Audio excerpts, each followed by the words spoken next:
Nihatani khela mohe dhishatayatra rudha prakatita para premna yo mahadeva sanya ashitila parirambha prema rupasya yasya pranayati hridi vishvam vyajamatram vibhutvam pranayati hridi vishvam vyajamatram vibhutvam vyajamatram vibhutvam.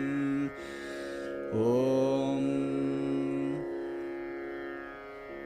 Naumi Chit Pratibham Devim Param Bhairava Yoginim Matarmana Prameyam Shashula Boja Kritaspadam Om Yathagnir Shakti Rama Krishne Sthitahiya Sarva Vidya Swarupam Dam Saradam Pranamamyaham.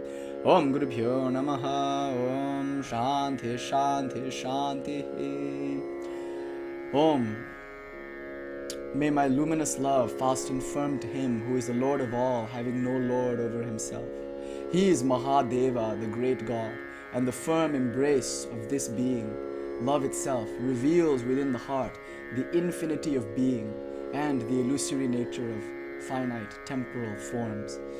Om, salutations to that Shiva, consciousness, salutations to that Shakti, Pratibha, which is the flash of insight whereby Shiva recognizes himself.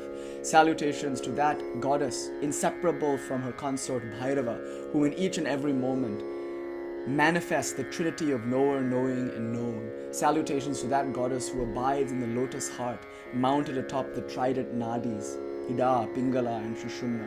Salutations to that goddess who is the embodiment of all the Mahavidyas, Kali, Tara, Shodashi Bhuvaneshwari, Bhairavi, Chinnamastaka, Dhumavati, Bagala, Matangi, Kamala, and others. Salutations to that Vak Devi, that goddess Sarada, who is like heat is to a fire, inseparable from Sri Ramakrishna. May this be an offering at her lotus feet. Om. Peace, peace, peace. Om.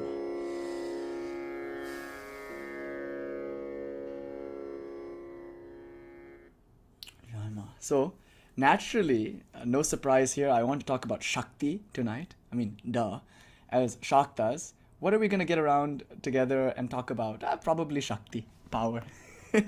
As worshippers of the goddess who is the source of all power, who is herself power, I want to talk a little bit about power. And I want to talk about something quite delicate, nuanced, and subtle. That is, I want to say a few things about spiritual power. And you might have heard this word at some point, ojas. Maybe that might ring a bell. And ojas is almost like a word that describes the spiritual power that can be cultivated through not just spiritual practice, but also through the contact with some kind of very powerful spiritual being. And so these two go together. Like one can plug into a lineage, or one can get the grace of a very powerful being, whether in waking or in dream. And through that, one is filled with Shakti, with power. And that arguably can be called ojas, a kind of spiritual, dare I say, substance, which is obviously psychological and physiological, but really ultimately metaphysical. So this ojas is cultivated, a kind of power, as it were, through contact with holy beings, like either embodied or not embodied, either in this life or in previous life. So ojas can come through that. But usually, that will come and go. So even if we receive the influx of power, in the vast majority of cases, it will fade over time. Not always. Sometimes it's permanently established. In some individuals, when that influx of power comes, what we might call Shaktipata or Samavesha, when that person becomes imbued with power through the contact of a holy person or through some lineage or through some divine being which casts a compassionate and merciful glance upon us, that can be for a lifetime. One can be permanently, irrevocably awakened from that moment on, depending on one's prior preparation and karmas, and depending on one's karmas with that being, etc., etc. So that's a beautiful and mystical process chakras that naturally we talk a lot about in Tantra, since the Tantric tradition, whether right hand or left hand or center, is always going to emphasize this guru-student relationship. It's a very guru yoga sort of tradition. So the transfusion, almost like a blood transfusion. And by the way, there's a reason why we like to wear bright red, scarlet red, because it represents not just blood, but importantly, among other things, menstrual blood, which is the most powerful, most creative sort of blood that exists, the kind of blood that can generate entire universes, a whole new life, and several universes from that life can be generated just from this kind of blood. And of course, the body is animated, as it were, with the flowing of blood, which of course here means prana, or vitality, or power, really. So red is an important color, and like, it represents blood, and blood is an important substance because it represents creativity and power. So I think, I hope I won't be remiss in saying like an actual sort of blood transfusion with the far subtler kind of blood than the one that flows through our veins. That's actually maybe one reason why people are kind of squeamish about blood transfusion. Maybe, I don't know. We're all for allopathic medical processes here, but some communities, they're a little bit afraid of getting a blood transfusion, and maybe it's because of this like sort of feeling of like, oh well, maybe I'll be taking on some part of that person's, maybe they'll phrase it as soul, if you will, but what they mean is that person's energy or something like that. So in one sense, this is the secret behind vampirism. So when you drink someone's blood, the idea, perhaps literally or metaphorically, is that you are consuming their prana and making it your own and thereby depleting them. So there's all this kind of conversation around blood, but obviously blood here means power. And that power, just like a vampire can take from you, a guru can give to you. Not to say vampires can't be gurus. Maybe there's some good vampire gurus or somewhere out there, but I've never myself met them. In a sense, Bhairavis and Bhairavas are kind of like vampiric in image because they have fangs and they haunt the cremation ground and they enjoy transgressive substances and they're immortal and whatnot. But all that aside, all your goth fantasies aside, the important thing to remember here is that this is a blood transfusion, a transfusion of power between a power holder and a power recipient. And you can't just do a blood transfusion like that. You have to understand what kind of blood you have and what kind of blood they need. So you might be a universal donor, good. But if you are the type A and then they're a type B or something, or is it AB? I don't know. Then some problem can happen. The blood will be rejected when that transfusion occurs and the new blood is taken into the host, into the recipient. Their original blood will react against it and fight against it and treat it like a pathogen, and that person and it can be very fatal actually. So we have to match up the right donor with the right recipient. And certain people are universal donors, certain people are universal recipients. I once saw a meme playing on the idea of like strict Asian parents. Though now, having taught middle school for a few years, I'm realizing it's just strict parents. But particularly they say, oh, like Asian parents, you come back from the school and you've done a test, and then they're like, and my parents, I remember there were moments like this where I'd be like, okay, how'd you do? And I'd say, oh, 99. They'd be like, out of 100, I got 99. Where's the other 1%? They might ask like that. So a kid comes home, is like, how do you do on the blood test? I got a B plus. Why not A? But you see, the blood that I have and the blood that you have has to be kind of the same blood in order for there to be a successful blood transfusion. Unless we are a universal donor, universal recipient kind of thing. So there are certain people whose power can be channeled, transmitted, transfused into everybody. But usually a right match is required. So one must be prepared, the recipient must be ready to receive, and this can happen through much preparation in this life or in previous lives. And the donor must be fit to give. If a person is fit to receive, that doesn't automatically imply that they will get, because the donor must be fit to give. Do you see? And if the donor is not fit to give, then it doesn't matter how much preparation the recipient has. It doesn't matter how ready to receive the recipient is. It all depends on the donor's ability to give. Now, often we come into the contact of many spiritual beings, both embodied and maybe not, who have the power to give. And not just the power to give, but the desire to give. Who are Karuna avatars, like incarnations of supreme compassion. We say Lord Shiva is the Karuna avatara. He's just always waiting for beings to be ready to receive what he has to give. And the moment a being is ready, somehow or other, usually on Shivaratri night actually, he will give. He must give. Because his nature is to do that. His nature is to seek any ready receptacle and pour himself fully into that. Just like how, the way a vacuum is always filled, like that. Just like that, the yoni of our being is always filled by the transfusion of power from Lord Shiva once it's available and ready. So there are certain beings like this, Karuna avatars, Shiva, for instance, or any other Siddha, we call them, or any other embodied master. And it's not always the case that we can receive. Even though they're ready to give, even though they're able and willing to give, they might be great givers or donors, but we might not be recipients. So that's another interesting thing. We could come into contact with such a being, and they might have every intention of giving unto us that power, that blood transfusion, but then we might not actually be fit to receive. So in most cases, I would say they will know that. And if they sense that we are not ready to receive this transmission, they won't offer it, insofar as they are responsible with their power. You don't say like, oh, I want to give blood. This person is deficient. They need blood. I'm just gonna give my blood because I love them so much. I'm so compassionate. Hooray! You are an A positive. They are a B negative. If you give them blood out of the desire, just pure compassion, is that compassion? No, it's violence. It's oppression. Just out of your desire, out of your savior complex to give someone your power, you go ahead and do it even before they're ready to receive it, even before they're ready to digest it and assimilate it. And that can be problematic for both the giver and the recipient. So a certain level of sensitivity and intelligence is required, at least on the part of the giver. And so the giver must say like, oh, look, this person, not only are they ready to receive, but they can receive what particularly I have to give or something like that. Then they can give. But in some cases, this person won't give if you're not ready to receive. In most cases, I would say. Once I asked my guru, because my guru was telling a story, and he was saying like, oh, he once was with a very important and powerful spiritual figure, and he said, can you give? And the spiritual teacher said to him, I can give, but can you hold? And it was an important question. I can transmit this into you. I can pass along this power, but can you hold? And Gurudeva, he told me that he was silent after that. Like he was just kind of stunned and silent, didn't know what to say. I said, Maharaj, why didn't you persist? I would have. And then another place, in another kind of quiet moment, I said, Maharaj, give. I'm ready. Even if it breaks me, even if it drives me insane, I know I cannot hold, but give it anyway. Let's see. And he laughed at me and he said, is spirituality about going insane? Mainly, is it about breaking your mind? Is it about short circuiting? Is that what you think spirituality is? Is it a marathon or is it a sprint?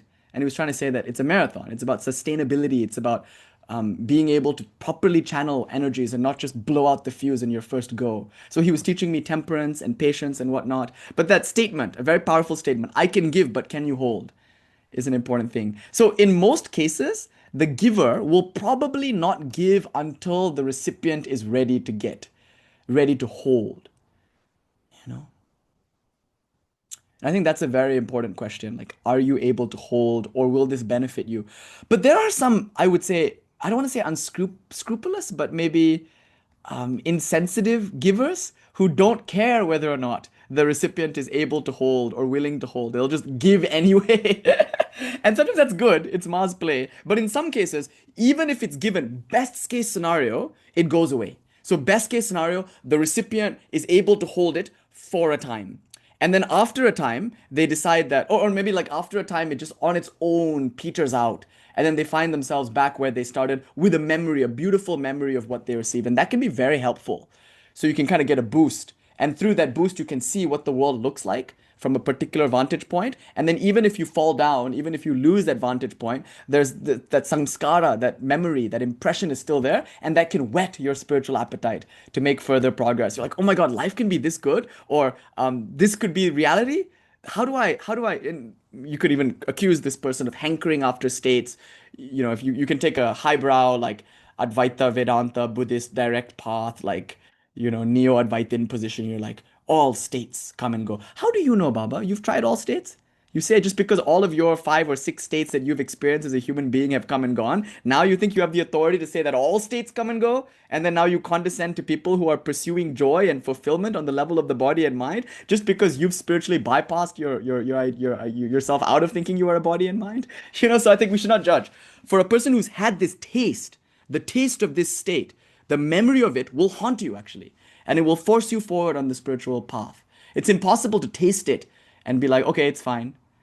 St. Anthony and I were talking about something like this some time ago too, to be a spiritual superconductor. Because some of us, even if we get this transfusion from our guru, we don't have that conductivity, so the whole thing doesn't come over. And even if it does, it peters out, kind of like a pot with holes in it. Even if we're filled up, it drains out, But it's okay. In the best case scenario, it was still given, it was still experienced, and it was there for a time. Sometimes weeks, sometimes months, sometimes even years. And then one day you find that that same joy, that same clarity is no longer there. Maybe only as a memory does it remain. But that memory is still worth having. So I think in some cases, even if we're not ready to hold or to make use of or to integrate or to assimilate the new blood that we've just infused into our being, yeah, are you a bowl or a colander? A colander? Coriander? I don't know how to say that word, but I know what you mean. The bowl with holes in it where you strain your pasta. I know because at one point I was a college student living by myself, so that's all I ate. I did not have my grandmother or mother to cook for me, and they had my whole life prepared me the finest of South Indian delicacies. And now here I am in this strange country eating this strange kind of thing out of this strange kind of bowl. I'm kidding. I love pasta. I'm obsessed with pasta. Today I had pasta twice at two Italian restaurants. One was a pesto, one was a red sauce. I'm very happy. So anyway, so the idea, the kids are graduating. All the middle school kids are graduating. So there are many dinners. And because, I always suggest like an Indian place, a Nepalese place, but most of the kids, they can't go there because this food is very much out of their comfort zone. So instead, it's usually Italian. And so I'm very fine. I'm very happily dined on Italian food today. Jai Marid, good to see you. So like this idea, like I might be a hole with bowls in it, a holy bowl, as Viranatha is saying. And if so, then I will get it, but I will lose it. Maybe immediately within 10 minutes, maybe after a few seconds, maybe I might lose what I was given. That happens. The blood transfusion occurs, but then the power is gone within minutes, within moments, within seconds, but sometimes within weeks, within months, within years, maybe sometimes within lifetimes. Who knows? If I get and I did not earn, that can still be valuable, but I can lose it. So in the best case scenario, it comes, it stays for a while, and it goes, and it leaves me hungry. It leaves me inspired, and it motivates me to take up spiritual life in a serious way. So that's one of the benefits of Shaktipata like this, even if the person is not ready. But in some cases, a person gets this and does not want to hold it anymore because it becomes too much too soon. It's like the nervous system cannot handle it. And a very good example here is Vaikuntanath Sanyal. So I'll tell you the story. It's a beautiful story. This was a disciple of Sri Ramakrishna who for a long time was begging him for a certain kind of experience because he saw other people in the Sangha, being given this experience through the touch and grace of Sri Ramakrishna. So he also wanted something quite naturally. Like, please, give me a taste of this bliss, this ecstasy. And Sri Ramakrishna, he kept turning him down. He's like, no, you're not ready yet. This is not the time for that experience. And Vaikuntanath kept asking and he kept asking and he kept asking. Then one very eventful day came about. It was called Kalpataru Day by the tradition. On the 1st of January in 1886, just before Sri Ramakrishna kicked the body, just towards the very end of his life, there was a day when he was inspired, he was moved, and he just started freely giving out power to whoever would ask. It was a very special day. It's almost like, at the end of the day of marketing, the vegetable seller decides to close up the shop. There's a cafe that I like to sit in Beverly Glen. It's one of my favorite cafes. I'm not going to shout it out. Otherwise, they might offer me some kind of endorsement or sponsorship, and I'll say no. But there's a nice cafe that I like a lot. And I sit in there, and usually if I'm uploading videos, I like to sit there and upload videos. Very spacious, very airy. One day we'll go. But in any case, I sit there all day sometimes. I'll sit there when it opens, sometimes all the way to when it closes. And when it closes, they have pastry that they haven't sold that day, and it'll go bad. So they just give it away. So I usually come home with a nice bag full of pastries. They're very generous because who will eat it? No one will eat it. The staff can only have so much, and there's so many pastries. This kind of apricot roll and this pain au chocolat or this thing or that. And I'm like, wow, I'm set. I'm set for my meal today. It's a very nice thing. So this is a good hack. Vijay says there are like certain soup kitchens that like are just restaurants, but because I know them, they like give some food. This is different. This is a cafe. I think anybody who sits in a cafe long enough, Sri Ramakrishna says everybody eats in the temple. Some in the dawn, some at noon, some at the closing time. But if you just sit, chances are they'll give away some croissants or whatnot. But why? Because it's the end of the day. What are they going to do? It'll go to waste otherwise. So they become extra charitable, extra generous when it's time to close shop. So in the marketing kind of world, when the vegetable seller is about to close the stand, they might just start handing out vegetables to whoever for either a discount or for free. A clearance sale, you could say. It's like a clearance sale of spirituality in the life of Sri Ramakrishna. So because this old man, this vegetable seller was about to leave the marketplace of the world, he decided to just give out the brinjals for free. And so a lot of these people, of course, had been asking for these things for a long time. He said no and no and no. But on this day, something happened. See, he was very sickly at the time. He had throat cancer, so he could barely get out of bed. But then what happened is that he started walking. This one day, he was well enough to take a walk. So he started walking through the garden, and it's a beautiful house. We were just there in December. It's a beautiful place, and they have a big festival. And fortunately, we had some like expedited. We had a letter from the Belrumat Swamis that helped us get through the line. But even then, we had to wait about 3.5 hours, maybe 4 hours, which by Indian standards is not that long, by the way, to see the deity. But this was with a special letter that could get us through the line. Even then, it was about 4 hours to be able to see Sri Ramakrishna in Kashipur Garden House on Kalpatru Day. Without that letter, you might have had to wait like days, maybe I don't know days, but at least the whole day, and not even sure whether you'll get the darshan or not. It's a wonderful day in Kolkata at Kalpatru Day. It's called on this 1st of January. It's a big festival at the house. But anyway, it's a beautiful house. If you go on a non-Kalpatru Day, which I highly recommend, you'll be able to wander about the garden. And it's very nice. It's a very spacious kind of lawn, very beautiful home. Very nice. So anyway, he's taking a walk. And he walks by a tree. That tree is no longer there, but they've planted a replacement. It's a mango tree, I believe, or something. So they walked by this mango tree, and at the base of the mango tree was Girish Chandra Ghosh, talking to Ram, I think. He was talking to somebody. And then, Girish at this time was becoming somewhat fanatical. Sri Ramakrishna didn't like it really when people started to speak of him as the avatara, because, he's a holy man, he's a saint. People look upon him either as a madcap, or as an extraordinarily pure individual, or as a very effective priest in the temple of Kali. Everyone kind of measures him by their own rope, if you will. But some people saw him as the avatara, as you would see Krishna or Rama or Christ or something like that. But he didn't quite like it when people started blazoning him as the avatara. It's almost like reverse Jesus. For Jesus, it was very important to say, I am the Son of God. You fucks, don't you understand? Like, none can come to the Father except by way of the Son. Like, that was important. Obviously, different contexts require a different approach. But Sri Ramakrishna didn't quite like it because, in India, you can't throw a rock without hitting someone's avatara. Everyone's guru is some supreme Bhagavan, avatara, Paramahansa. It's like, it's easy to, like, exaggerate. And if you do so, you dilute the theology of the avatara. It's a huge claim. A claim that Swami Vivekananda was not able to accept until much later. We should be careful before we're willing to accept somebody as the avatar. We have to think on what we're saying. It's a huge thing to assert. And it's very theologically and metaphysically challenging to say that a person can be that infinite, impersonal absolute, In any case, so Girish, the Bohemian theater owner or the Bohemian playwright, was very fanatically sure that Sri Ramakrishna was the avatara, and he would go around telling people. Now, he's a very influential individual. Very influential, because he's like the father of modern Bengali theater, if you will. And he had access to some of the most influential people in the city. So he would tell them, Sri Ramakrishna Paramhansadev, the madman of Dakshineshwar, is the avatara. He is the Lord and Savior, as Krishna was, as Rama was. He is the one true God who has manifested in the world. And Sri Ramakrishna, he didn't quite like this. So he took him to task for it on this occasion, on the 1st of January in 1886. He said, Girish, what do you see in me that causes you to say all of these things? Like that. And so Girish, he kind of dropped to his knees in front of Sri Ramakrishna and with all pathos, with all emotion said, what can I say about you? You who even Veda Vyasa and you who even Valmiki were at a loss for words to describe. Something along those lines. Because Veda Vyasa talked about Shri Krishna in the Mahabharata. Shukadeva talked about Shri Krishna also in the Bhagavata Purana. And of course, Valmiki is the famous poet of the Ramayana.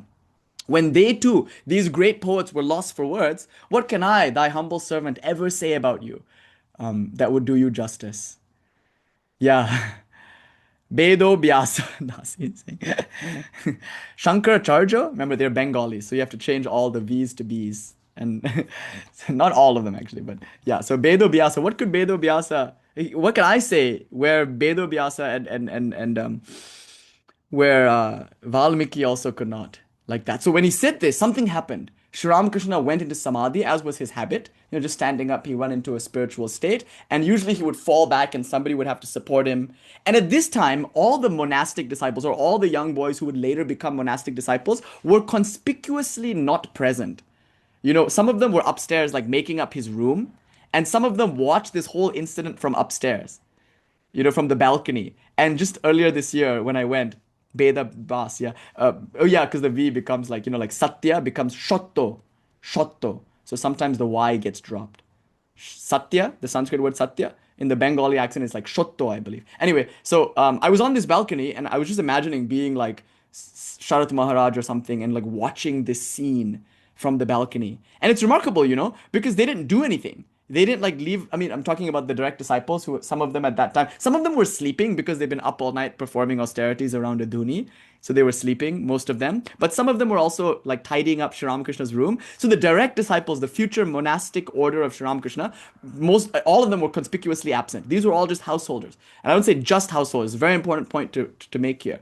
In any case, they were gathered around Sri Ramakrishna and he went to Samadhi. And then when he came out of this state of spiritual ecstasy, he just started giving freely of his spiritual power. He would touch someone on the chest and they too would go into samadhi. People would start rolling around on the floor and crying and weeping in joy and in ecstasy. And just one by one, people started getting the vegetables, which the vegetable seller was now handing out for free. You get a croissant and you get a croissant and you get a pan au chocolat and you get and everyone got all these things. And Vaikuntanath Sanyal got that thing that he was asking for so long, that Sri Ramakrishna had been turning him down for so long. He got it.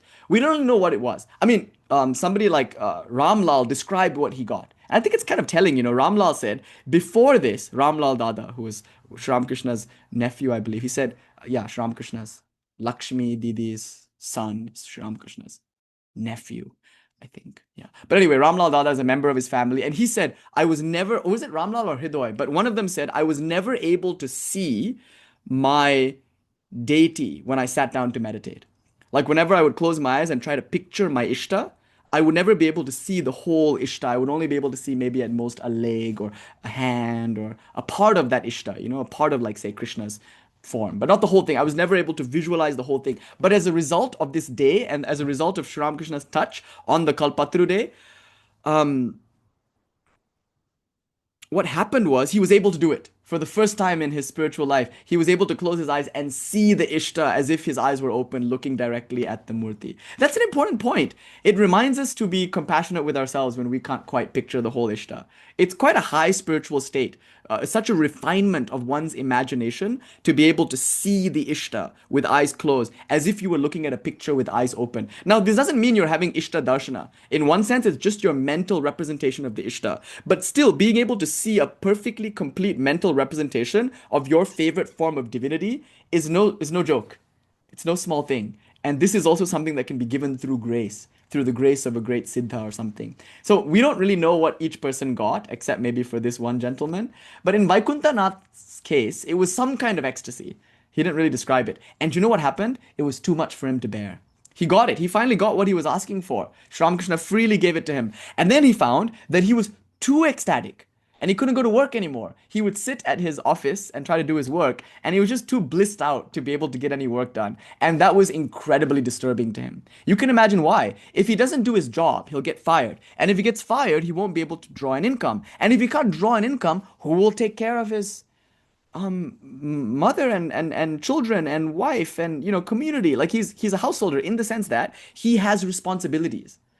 Do you know? And insofar as he has responsibilities, he can't just like lose himself in ecstasy, because then he won't be able to follow through with those responsibilities. So that was disturbing for him, you know.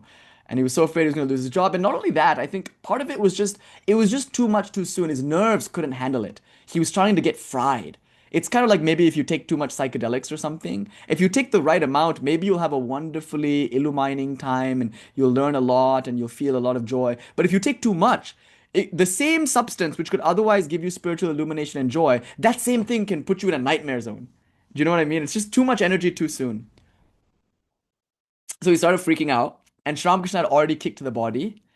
So what do you do when you want to go back to the vegetable seller and say your brinjal is deficient or something, and the vegetable seller is no longer there? Fortunately for him, this is no vegetable seller. This is God incarnate. So he prayed. He prayed to Sri Ramakrishna, and he begged for this ecstasy to be taken away. Can you imagine such a prayer? Like you're given spiritual power from a siddha, from a spiritual being, from your guru, from your lineage, or from God himself in the form of an avatara. And then you go back to that person, you say, please take it back. I don't want it. Whatever you gave me, whatever joy, whatever ecstasy, whatever power you have imbued into my being, take it back. I don't want it. It's too much. So Amrita Devi is asking, what is the feeling of experiencing nerves frying because of too much bliss? You know? Um, it's a very interesting question. Like, what is that? What does it feel like? And maybe it's one of those things where to she who has had the experience, no explanation is necessary. To she who has not, none is possible. What does it feel like to be overwhelmed with energy, to have too much? I think we all understand that. I think you can use a very basic example, like say maybe you like to drink coffee. And if you have a cup of coffee in the morning, maybe you feel quite alert. Some of you know, before you sit down for your morning meditation, or before you sit down to read some books or something, before you do some work, maybe you like to have a cup of coffee. Myself, I very much like a black tea with some ghee. I don't like to eat before I meditate, but usually I'll have a bit of ghee. And I used to take it straight, the ghee, and then sit to meditate. But then I discovered this white people invention called bulletproof coffee. And I'm like, these people are brilliant. This is genius. I must learn this. So bulletproof coffee, right? You put the fat into your coffee. So I put the ghee into my black tea and I was like, it's an acquired taste. Sometimes people come to stay here in the house, and so I'll serve them. I'll be like, Ma, would you like a bit of ghee in the tea? And usually, just to be nice to the host, they're like, yeah. And then I'll put a little bit for them, not my one regular spoonful, my loving spoonful. I'll give them a little bit. And then I'll give them the tea and I'll watch closely and they'll drink it. And I'll be like, how is it? Mm. You know, I guess it's an acquired taste. In any case, so you know how it is to drink a bit of coffee, maybe Rosemars, cheers to you. And if it's a bit caffeinated, maybe you have a little, like a lift, maybe a little bit of a buzz. But what happens if you drink 4, 5, 6 cups of coffee before you sit down to do your work? You'll start to twitch a little bit. You know that song? Hanging out downtown by myself. And I've had too much caffeine, and I was thinking about myself, and there she was, in platform double suede, and there she was, like disco lemonade. You know that song? Yeah, they're talking about. Yeah, you didn't think you'd get a Marcy's Playground reference, but now in that song, he's saying that he like jittered. He's had too much caffeine. What does that look like? You feel it. You feel a bit of dissonance. It's uncomfortable to have had too much. Yes, exactly. You've had too much coffee. Something as simple as that. Also, you know what it's like to eat too much of a good meal, like some delicious food that you otherwise would enjoy, but you've just had one slice of pizza too many. And that same thing that would have brought you joy, that would have brought you bliss, now makes you feel uncomfortable, heavy, kind of not quite right. It's hard to explain because that coffee, in another circumstance, in the right dose, might have made you feel alert and excited. But that same coffee, when it was too much too soon, knocked you out. And I have a friend, it's very interesting. He was very excited about Varanasi Shivaratri. Okay, it was his first Shivaratri in Varanasi. And also, he was very excited about the bhang. Do you know? Because in Varanasi, especially, there's this tradition where on Shivaratri night, you consume a substance which is a kind of lassi, a kind of milk beverage, but marijuana is mixed into it. So it's called blue lassi, by the way. If you're ever at like a juice stand and you see on the menu blue lassi, like be forewarned, it's the it's the bhang. It's lassi but mixed in with marijuana. So it's a psychedelic. It's a psychoactive substance. So anyway, you drink it on Shivaratri night in order to celebrate Lord Shiva and be in ecstasy, etc., etc. Lord Shiva is in the ecstasy of samadhi. So I guess we have to start somewhere. Yeah, but it's very strong. That's the thing. The Varanasi Pan is particularly strong, and also the Varanasi blue lassi is particularly strong. So this friend of mine has never had Varanasi Blue Lassi. He's had some bhang before in other contexts, but never Varanasi Blue Lassi. And he was so excited for his first Varanasi Shivaratri. He purchased some of this bhang and just had too much. And you know what happened? He passed out, and when he woke up, Shivaratri was done.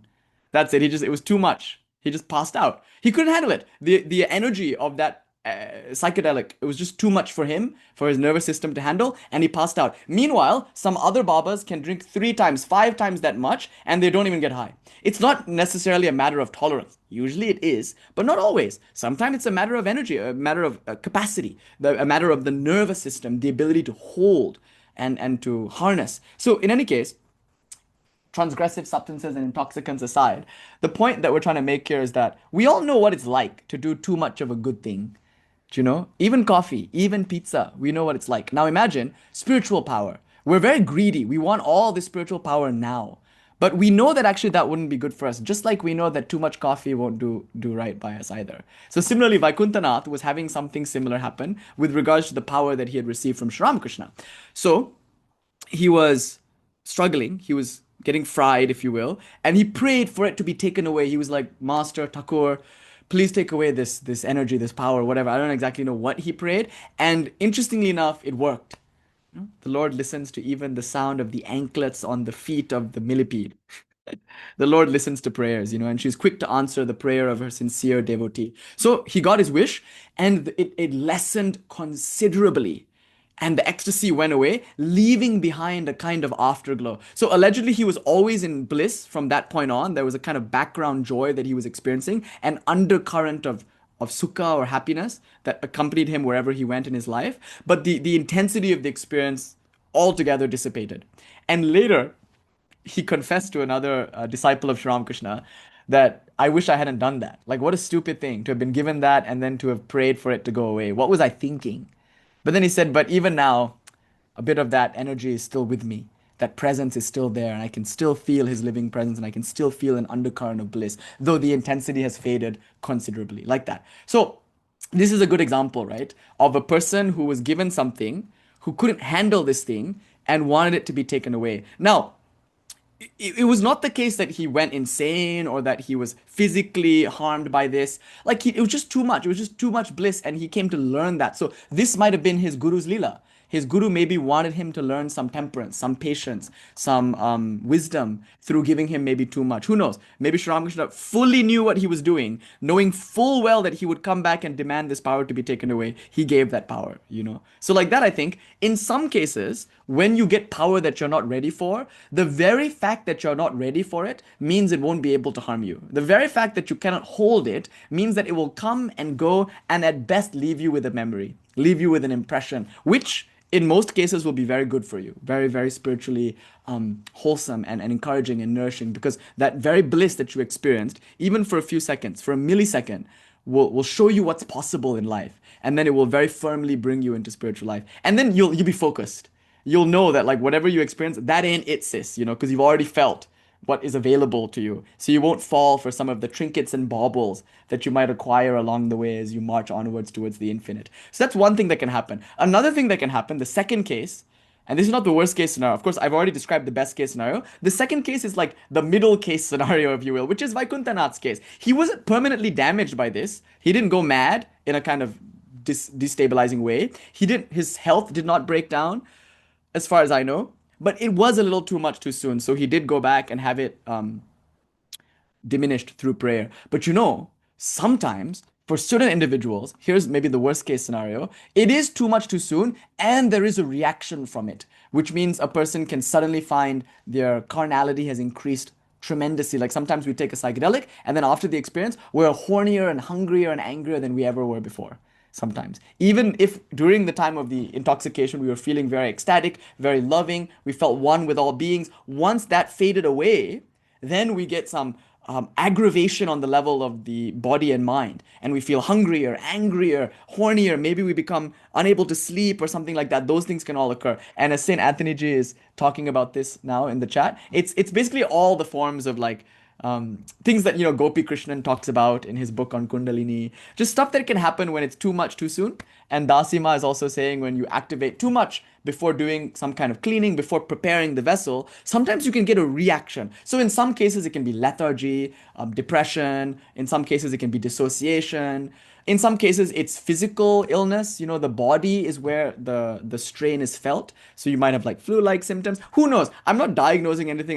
This is obviously not an exhaustive list. You can't really say what's what because it's very idiosyncratic. Each individual might experience this overload in a different way. So insofar as you're receiving a transmission from somebody or from some substance or from yeah, right. Or from some dream person, being, or disembodied master. Like in the best case scenario, the bestest case, I guess you could say, one has through past life preparation or this life preparation become a fit recipient and therefore is able to hold and harness and integrate and assimilate that energy. That's true for some practitioners. Second to this would be you get the experience, but it goes away after a series of months or years, or maybe even after a few minutes.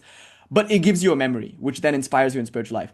The third to this is maybe like, okay, it's not physically damaging, it's not psychologically disturbing, but it is a bit too much too soon. And you just get the sense that it's like a bit of a strain, and then you're able to somehow offshore it, maybe through prayer or by through the same grace by which you achieved the power. Through that same grace, maybe you can be held in that power.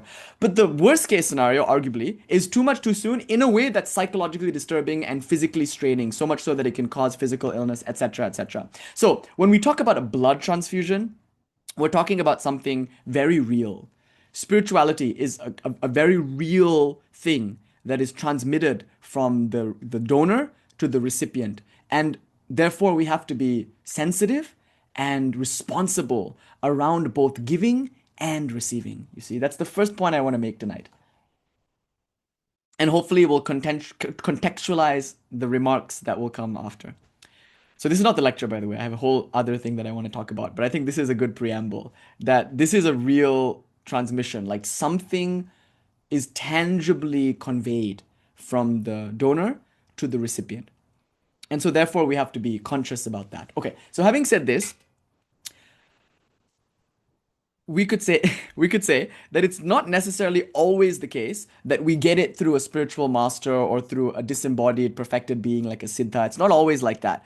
Sometimes it can come through our own efforts. So thus far I've been talking about grace, and by grace I don't just mean grace that comes from God. I'm also talking about grace that can come from an individual or maybe from some kind of substance. The Yoga Sutra does speak of psychedelic substances, and many of you know that they can awaken certain states and give you certain lessons, etc. So it doesn't have to be a person. It could be a substance, which in many cultures is regarded as a sort of deity. And then also, importantly, it could be a deity or a disembodied master like Matsyendranatha or something like that, which can come to you in a dream or which can materialize before you, or maybe like just their grace is flowing towards you, but you don't even see them or know it. Some of you are the recipients of the grace of siddhas who you don't even know, right?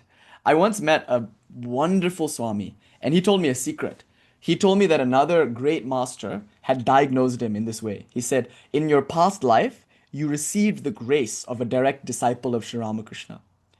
You know, which one, I won't tell you. We know which direct disciple gave him this, and which Swami this is, I won't tell you either. These are all very secret and important things to keep private. But in any case, this person is benefiting from a grace that they received in a past life from a direct disciple of Sri Ramakrishna, and they did not even know that until they were told by a trusted authority. So it could be like that too, where maybe you didn't have a dream in which Matsyendranatha appeared, but maybe he's helping you. Maybe his grace is flowing towards you unbeknownst to you. And some people have that sense like, oh, I have a guardian angel, or someone is looking out for me, or someone is guiding me. And sometimes I hear their voice, not maybe in an articulated way, but a kind of intuitive nudge towards one thing and taking me away from some other thing, etc. Like each and every one of us might have this kind of grace. So when I say grace, I don't just mean it in the traditional classical sense, grace from God. I'm also trying to include in this word the grace that comes from God in the form of a substance, or in the form of a teacher, in the form of a lineage, or in the form of some siddha or disembodied master, whether known or unknown. Yes, Guru Tattva coming through various forms. Okay, so this is grace. Thus far, I've been speaking about blood transfusion, the transference of power, of spiritual power through grace. And that's very important. But, and this is equally important, it can also come exclusively through sadhana. Sadhana means one's own effort. So thus far I've been talking about grace. Let's pivot. Now let's talk about personal self-effort. So in some traditions, this is emphasized. Like the Buddha, he didn't want us to sit around on our hands waiting for grace. So he said, forget about your priests and your Vedas and your eternal soul and your eternal God. Take responsibility for your own situation and work out your liberation now. Life is short, everything decays, atmodhipo bhavati, be your own guru. So in some traditions like say Advaita Vedanta, Sri Shankara emphasizes self-effort. In commenting upon that Upanishadic verse, the one who realizes the self is the one who the self chooses. He says, and who does the self choose? The one who chooses the self. So the Atman favors the one who chooses the Atman. In other words, fortune favors the bold. To win Lakshmi's grace, you have to I don't want to say slide into her DMs, because usually it's just the opposite. To win her grace, you must ignore her. Swamiji famously said, fortune is a flirt. If you ignore her, she'll run after you, something like that. But you have to do something. People are asking. In India, people are doing Lakshmi Puja all the time. Why are they so financially destitute? In America, nobody even knows who Lakshmi is and see the wealth here. You could even argue they're doing real Lakshmi Puja. They have their deity, the Statue of Liberty, and she's like the Sthana Devata watching over everyone, maybe. And the American spirit, that entrepreneurial spirit, the energy, I don't know, you could criticize it if you want, but it has brought them material wealth. That energy of Lakshmi seems to favor, it seems like, certain individuals who have that potential, that urge to kind of do something. So you could say, like, look, self-effort can also be understood as a doorway to grace. Grace seems to manifest more in the lives of people who seem to be doing something about their lives, who seem to be taking responsibility for their lives and not just waiting around for Jesus to save them. They're working out their own salvation every single day. They believe in themselves above everything else. And Swamiji said this. He often took this position too, that you hear in the Buddha, that you hear in Sri Shankara. Swamiji said, you Hindus, actually, that's a very good idea. If you flirt with Ma Saraswati, chances are Lakshmi will be jealous and chase you also. I'm just kidding. I'm just playing around. But if you pursue knowledge, if you stick to knowledge in this life, fortune won't be far behind. They're of course associated. And in the puja also, you can see Lakshmi and Saraswati are the wives of Vishnu. Where Vishnu is worshipped, Saraswati and Lakshmi will come. So you can ignore them. You can forget about Saraswati and Lakshmi. You can just worship God. Call it Shiva, call it Vishnu, whatever. And when you worship God, these things shall be added unto you also.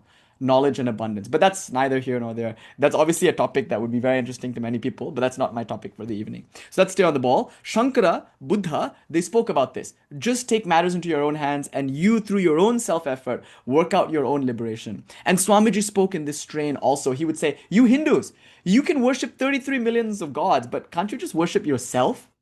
Why can't you just believe in yourself instead of believing in all these gods and goddesses? And he, in another place, said very provocatively, atheism used to mean not believing in God. And I'm paraphrasing. But I say atheism means not believing in yourself. Ah, how wonderful. So, in one place, in 1900s, in the San Francisco lecture, I think, called On the Nature of the Soul or something, Swamiji said, never say God, say I. Now, why would this theist who was devoted to God, who was a devotee of Ma Kali, who was a disciple of like one of the greatest devotees of God of all time, why would he say such a thing? Probably because what do we know of devotion until we ourselves have become spiritually fit? What do we know of sacrificing our heads until we have a good head to give? You see, so in the beginning, it's better to take things into your own hands and exert your own self-effort and leave grace to God. Kind of like, how when kids are graduating, they're asked by their school to have a little like catchphrase sometimes or like a little motto or something. And very often, it's like a recycled motto. No, I mean, like nowadays, it's like some kind of brain rot thing. It's like success type shit or something like that. Like something nonchalant, you know what I mean? By the way, I've learned some new words. I've been my brain rot has been updated. So I've heard the word chopped, chuz, and huz. When a man is attractive, a heterosexual woman might say he's huz, meaning husband material, I think. So these are new words that I learned today. Just today, fresh off the press. Anyway, I know these are all new to me. I thought I was pretty good. I was saying no cap. I was doing all the things. But now I realize, no, actually, there's a whole new. It's updated. It's updated. So today I got my systems update. I guess I'm still loading and still assimilating it. Today I got the blood transfusion. Oh, I think maybe. Well, maybe our kids are just like so wholesome. Maybe I said to them, I said, whoa, like husband, like that's so wholesome. Like you find someone attractive and you're snapping with them and you're already thinking of holy matrimony. This is a Catholic school. That was my thought today because I teach at a Catholic school. They described to me the word hus, but they explained it as husband material, which might be unique to that particular community. I don't know. But okay. So the point here is I said, let's stay on the ball, and here I am. So this is important that Swami Vivekananda, he said, don't say God, say I. And so sometimes the kids at their graduation, oh, chopped or chuz is synonyms, and they're the inverse of huz. So if someone is huz, they're attractive and desirable. And if somebody is chopped or chuz, I believe, they're the opposite, not desirable. So raga dvesha. Anyway, now this is very important. One must overcome huz and chuz to make progress in spiritual life. No cap. So anyway, this is important that Swami Vivekananda, I guess you could say like the kids, sometimes do your best, let God handle the rest, or something like that. It's like a rhyme, right? It's like this. Don't worry about grace. Grace is on that other side of the court. Handle what's on your side of the court. You can do something. You can take matters into your own hands and try your best to attain spirituality. You can cultivate your own spiritual power. And if some siddha, whether embodied or disembodied, were to come and give you power, whether or not that happens is not important to you. It could happen, but that's up to them, not up to me. So I'll do my best, let God do the rest. Ah, that's the one. I'll do your best, let God do the rest, or something like that. So this motto is very important. We don't think about grace. Why? Because we can't control for grace. Grace is not something I can induce. See also our various conversations over the years on grace. And remember, if I could cause grace through some action on my part, then it would violate the idea that God is free.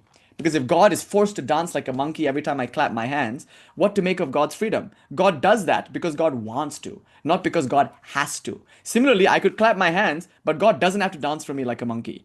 At any point, God can dance for me whether or not I clap my hands. Grace can come whether or not I pray, whether or not I ask for it, whether or not I do sadhana. So who cares? Let that be on that side of the court. Don't think about it. Just trust that it's available, it's possible. But what I should think about, what I should occupy myself with, is what I can control, what I can do. So this is called self-effort. So you can generate this spiritual power, this ojas, if you will, through your own sadhana. And that's really all I want to talk about tonight. We don't know very much about grace. Who can say anything about that? It's a mysterious process, and sometimes it happens even unbeknownst to the recipient, Sometimes grace is flowing freely and supporting us in spiritual life, but we don't even know it's happening because we haven't done the sadhana to sensitize ourselves to its effects.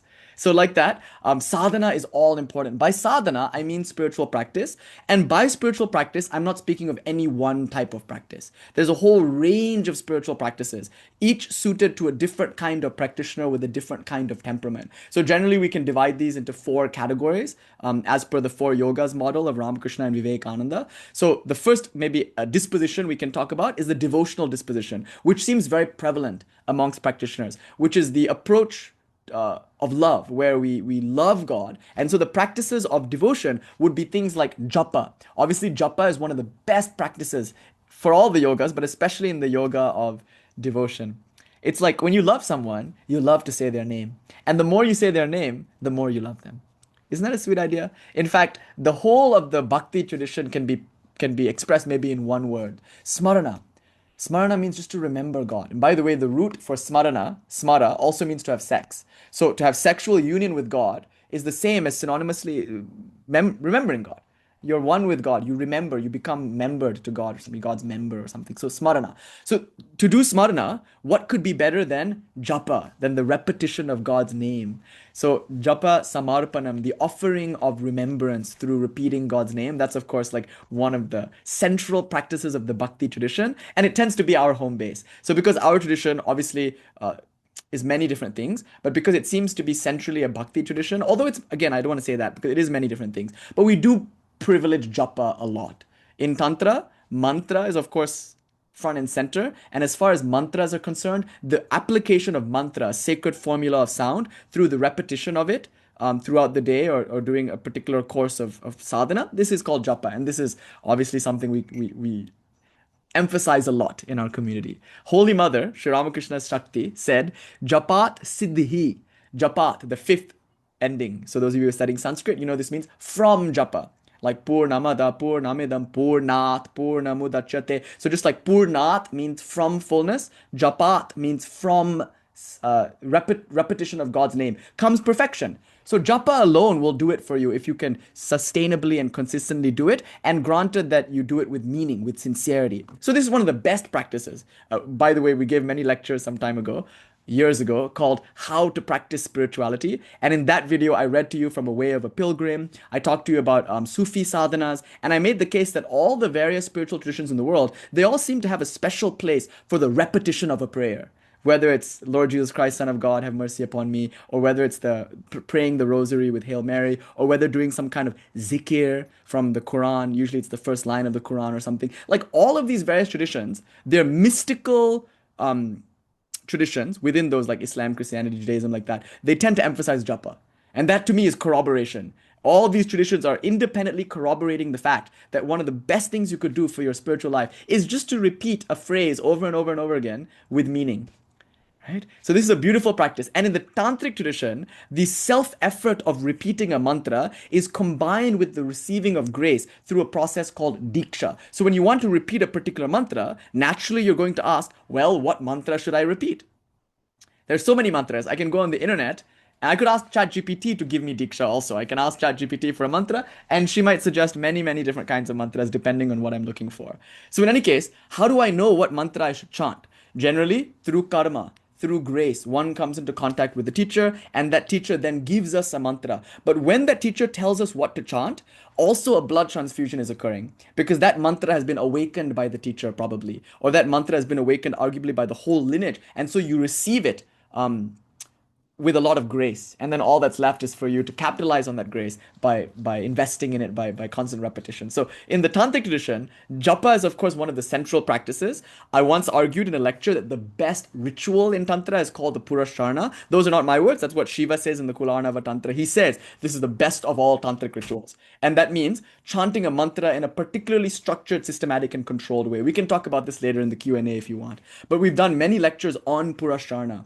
Very important to remember, purasharana means chanting a mantra, but like a single specific mantra, but ideally a mantra that you were given by your guru. So this is grace coupled with self-effort. Now that mantra is obviously, I don't say obviously, but in most cases going to be attributed to a particular deity. That's why it's very important that you get the right mantra for the right deity.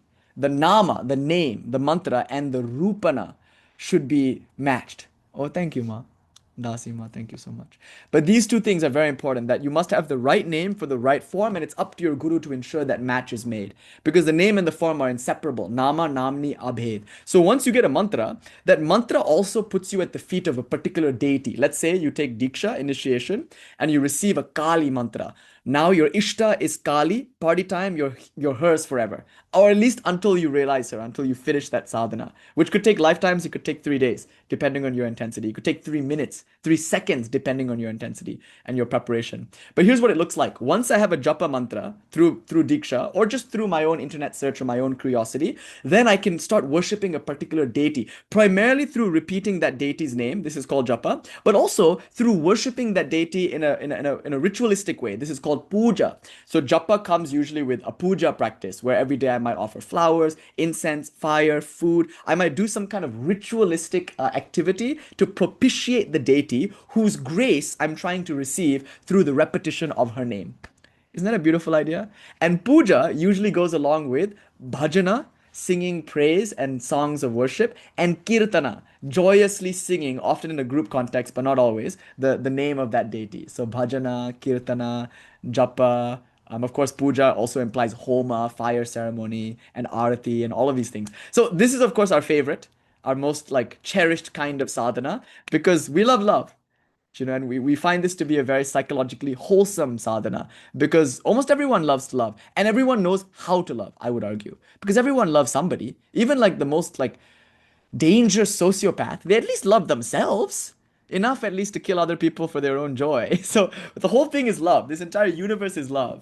And so love directed towards love itself is the best kind of love. So we are worshippers of the moon, you could say.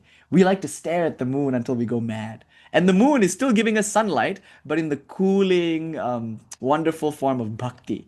One moment of that divine madness brings freedom forever. Bhakti yoga, the pursuit of God through love, is a quest that starts in love, continues in love, and ends in love. In this quest, the means and the ends are the same. I could speak of it forever. It's the best thing, we say. But it's not the only thing. It's the best thing for certain individuals. It's the best thing for people for whom it's the best thing. But it's not the best thing for everyone, because we're all different. So while we as a community tend to emphasize japa, the repetition of God's name, we emphasize puja. Obviously, puja is a big part of Tantra and a big part of our community. We emphasize doing puja along the lines of the Shastra, along the lines of Agamas. We talk about Homa, doing fire ceremonies, which is part of puja. We talk about bhajana, like some of you are doing Chandi Parayana. You're singing hymns to the Divine Mother through the Chandi. So some of you, every day your practice is to chant Tvam Swaha, Tvam Swadha, Tvam Hi, like that. You chant and chant. Singing songs of praise, Kalikashtakam, Kal Bhairavashtakam, like whatever, singing songs.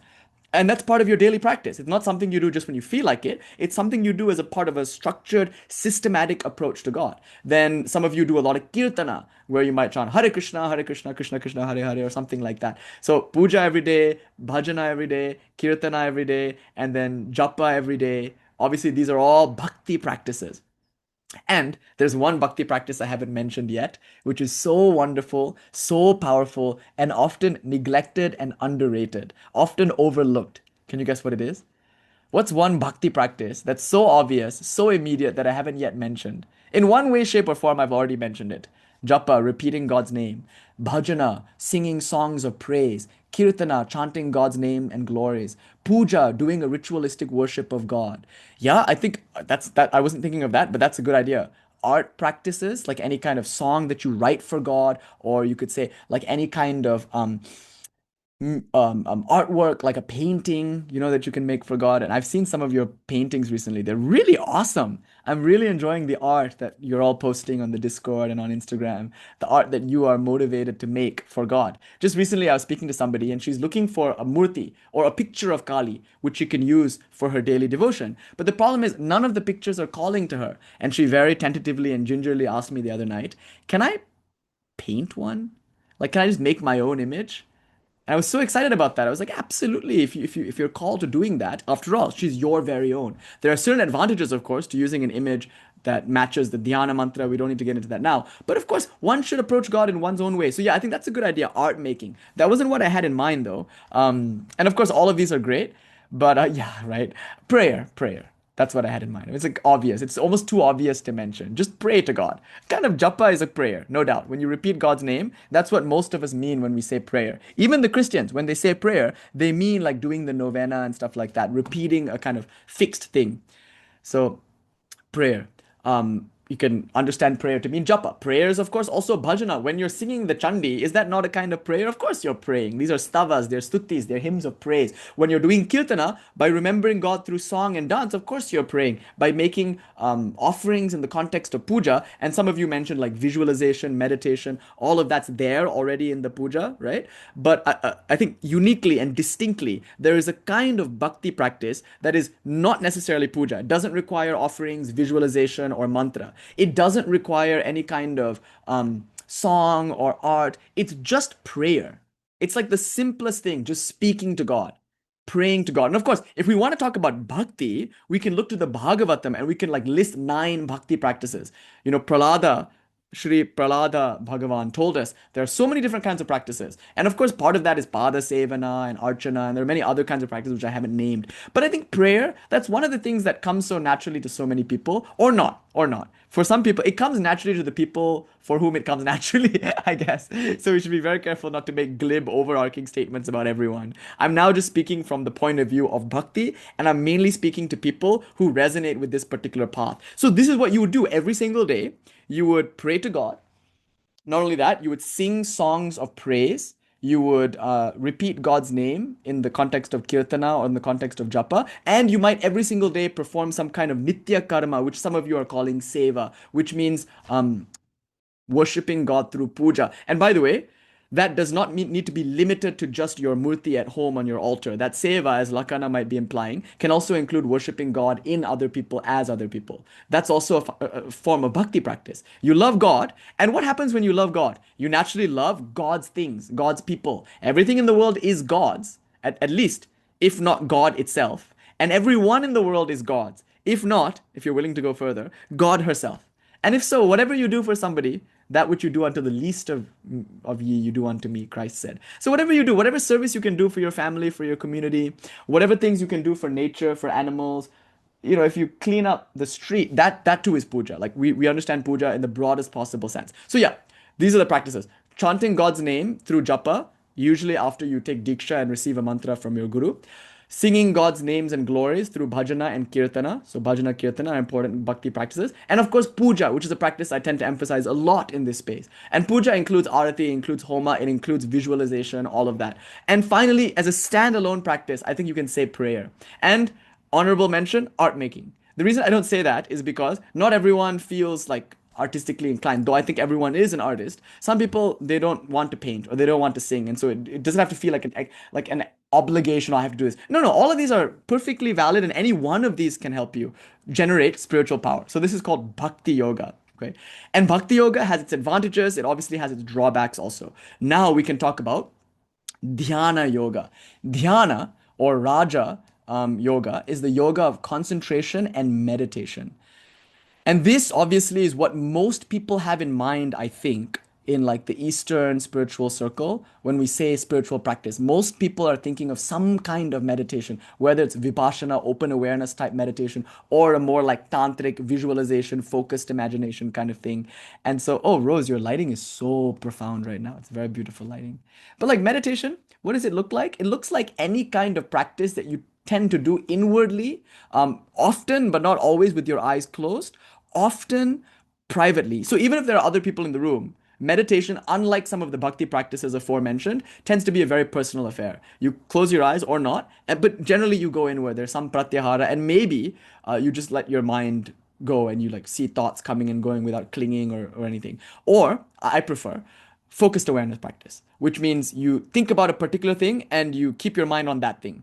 Or you practice thinking of nothing like that. And the Vijnana Bhairava Tantra, which we're studying on Thursdays, lists so many different styles of meditation, so many different approaches to meditation, open awareness techniques, focused awareness techniques. But generally, the Yoga Sutra or the tradition of Patanjali and Raja Yoga teaches meditation in the context of concentration. So I use the word meditation and concentration interchangeably. To be very technically precise, when we use the Sanskrit word dhyana, which means meditation, we're describing an effect of dharana, concentration. So when and by the way, dharana means to hold. It's the same as in Mooladhara chakra, root hold chakra. So dhara has the connotation of holding.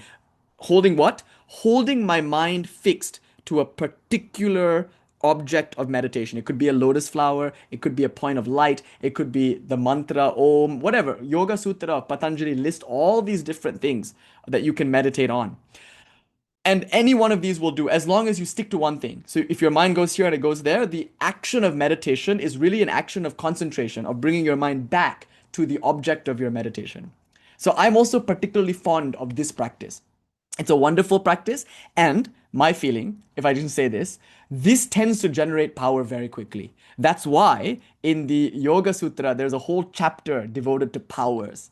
So those who want spiritual powers, this path is usually very attractive because through concentration, there is no end to what kind of powers you can achieve. And if you want to know more about this, you can read the Yoga Sutra in book 3. It tells you all the different things, all the various kinds of powers you can attain through practicing meditation in slightly different ways. So if you want power, meditation is very good. Yeah, and if you're interested in this topic, I would recommend that you read volume 2 of Swami Vivekananda's complete works. There's an essay in there that I love. Not an essay, it's a speech that's transcribed called Powers of the Mind. Here, Swami Vivekananda says siddhis are not supernatural. They're not occult powers. By the way, you guys, if something took one person 3 hours to do, but another person could do it in 30 minutes, don't you think the former might consider the latter a kind of magician? You're a wizard, Harry. How are you able to do what it takes 3 hours to do in 30 minutes? And you might say, oh, I'm just, can I say, I'm a huzz, you know?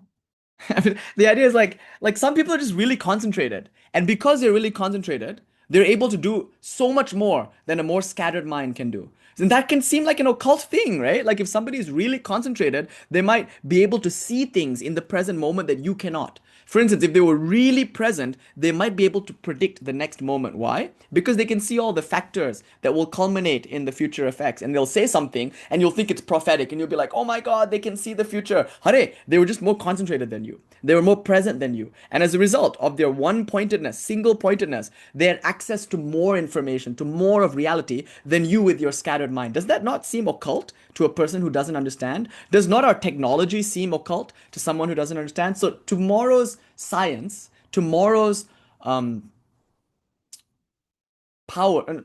let's call it science. Tomorrow's science is today's magic, today's occultism, today's supernatural events. So that's why I think Swami Vivekananda makes this point. If you sit and you concentrate, you will become powerful because concentration and power are one and the same thing. And if you think of power as that which can change the world or create change in the inner or outer world, like using some Aleister Crowleyan kind of definition of magic, then you can see like what happens when I take a magnifying glass and I go out into the sunlight, that same sunlight, which is all pervasively present, becomes concentrated. And the concentration of that sunlight can burn right through the piece of paper.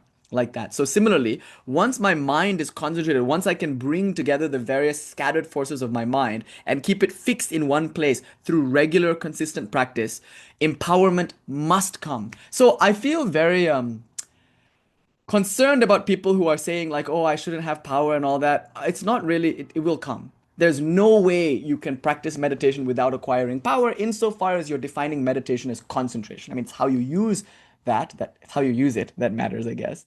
But you could say like, no, you will be empowered. There's no way that you won't if you're practicing the path of meditation, right? So Raja Yoga or Patanjali Yoga or the yoga of concentration is the path to power par excellence. And again, I can't really describe this because the logic is not immediately available, it's not immediately apparent. But we can try through illustrations like this, like, oh, what would you be able to achieve if you were concentrated, if you were fully present, etc., etc. But I think it's one of those things that only anubhavana matram, only through experience one can understand. So that being said, I'll give a short equation, a simple equation. The more concentrated the mind is, the more powerful you will feel, the more powerful you will appear, and also the more powerful you will be. And by power, I mean the greater your ability to affect the world within you and around you. Right? So the yoga of concentration. So usually we combine these two things. You know, there's a danger to doing just Raja Yoga without Bhakti Yoga. Because if you acquire all of this power, probably it will be in the service of your ego. But thankfully, because of your Bhakti Yoga practices, you've already surrendered that ego, or at least daily you're practicing to surrender that ego to God. So when you get power, you'll be Hanuman. In other words, a very empowered devotee of God. You'll give God the reins. Jesus, take the wheel. I saw a beautiful like skit on Instagram. I should have saved it. It was really great. It was like a guy in a car and the car was like jumping up and down. It was like a green screen kind of thing. And like Jesus is there and something like Jesus, he shouts. He's like, I think we're going the wrong way or something like that. And then Christ like in a very cool kind of like pulls out sunglasses kind of way goes, I am the way. And then rock music comes on and they're like, what? So it's kind of like spiritual life can be really topsy-turvy. It can be really crazy and you'll see all sorts of things and all sorts of power will come. It ain't no thing if you're at the feet of the Divine Mother. Who cares? Demon can come in front of me. I can have the power to like burn a bird in a tree with laser-like focus. What of it? If Mother is there, I'll never get into trouble. She'll take care of me. She'll use those powers in like the way that's best for me and for the world, etc. After all, if I have a deep devotion to God, I no longer consider them my powers. I consider them Shakti. And I asked, remember I told you some time ago? I asked a very great spiritual practitioner what he felt. I mean, he was very powerful. And I was like, doesn't this cause you a problem?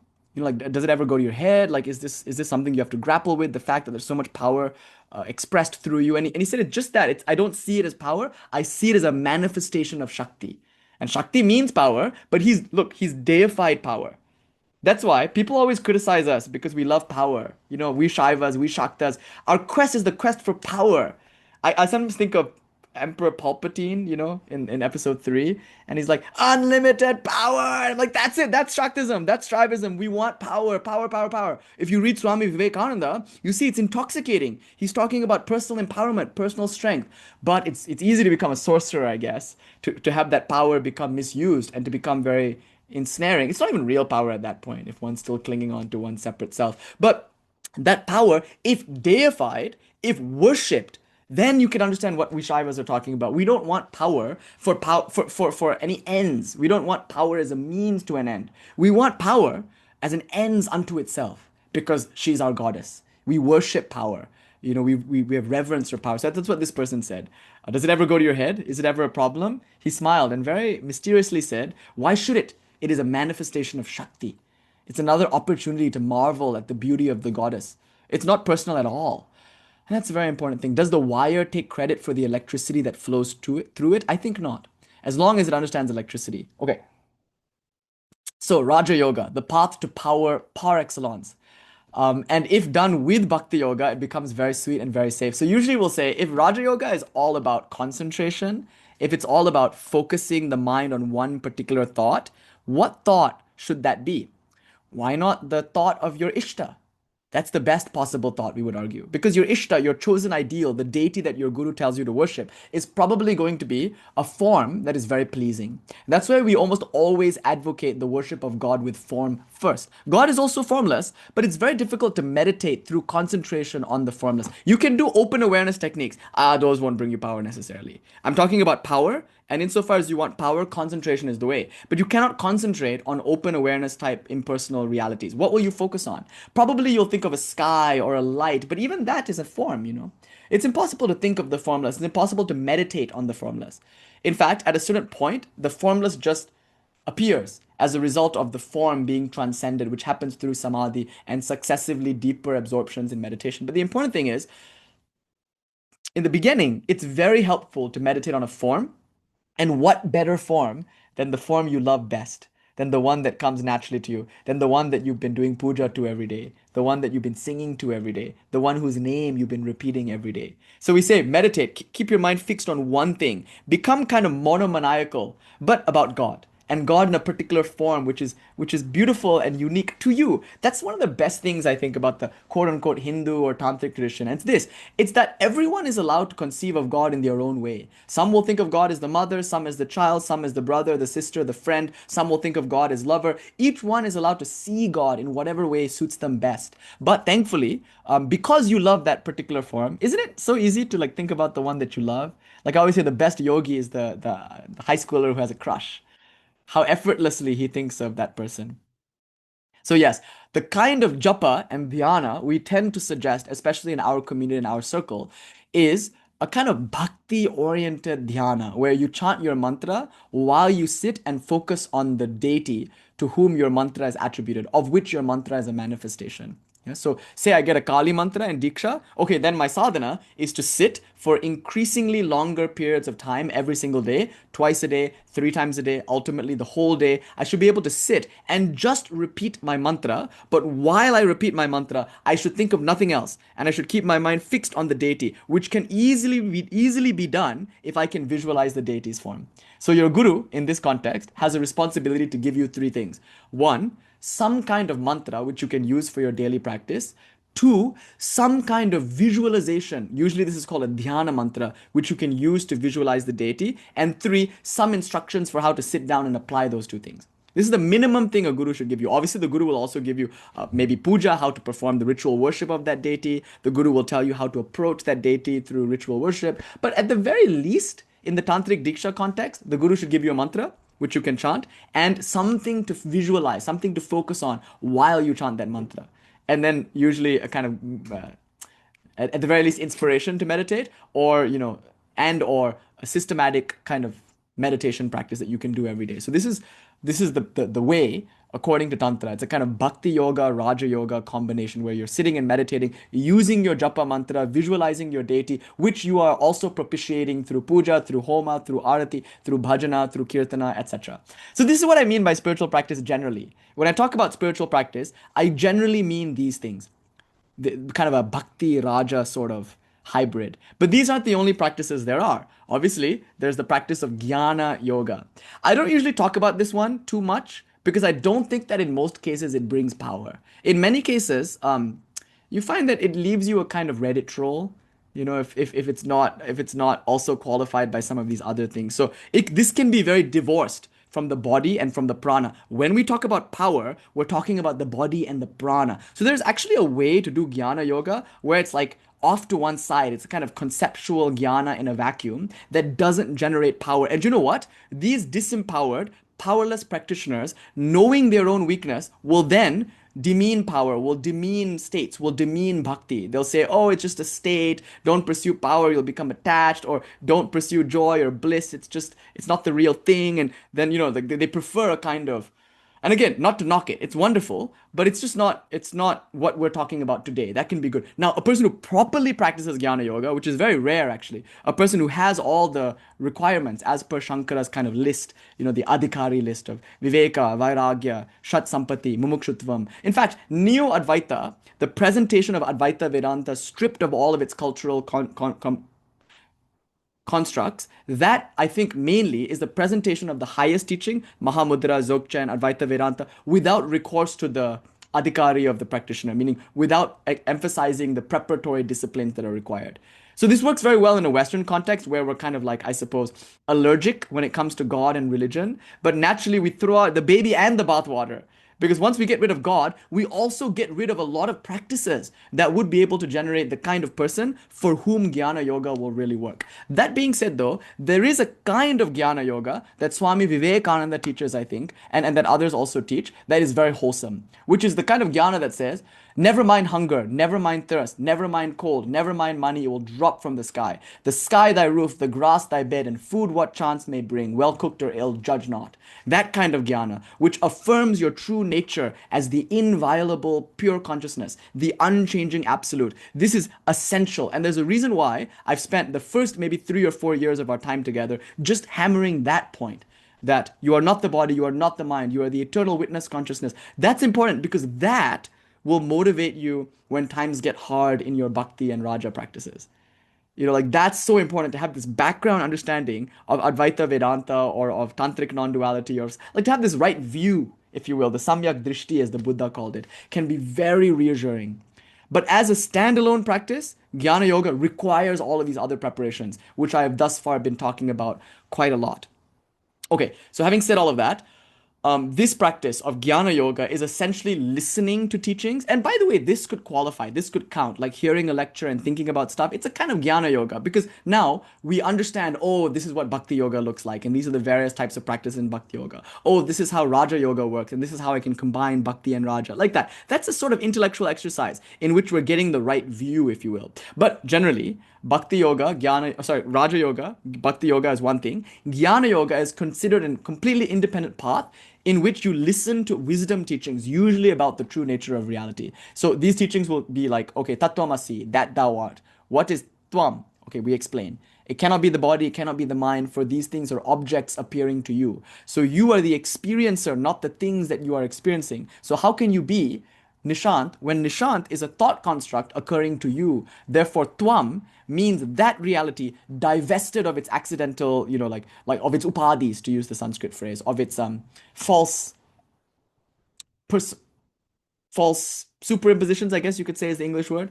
Now, what is tad or tat? What is that reality? That reality is Brahman, and then you describe its consciousness, its bliss, its existence. So you do this process of refining the word tvam, what am I, and refining the word tat, literally tat, what is that? And then I say tattvamasi, then I realize, the ground of God's being and the ground of my being is one and the same ground.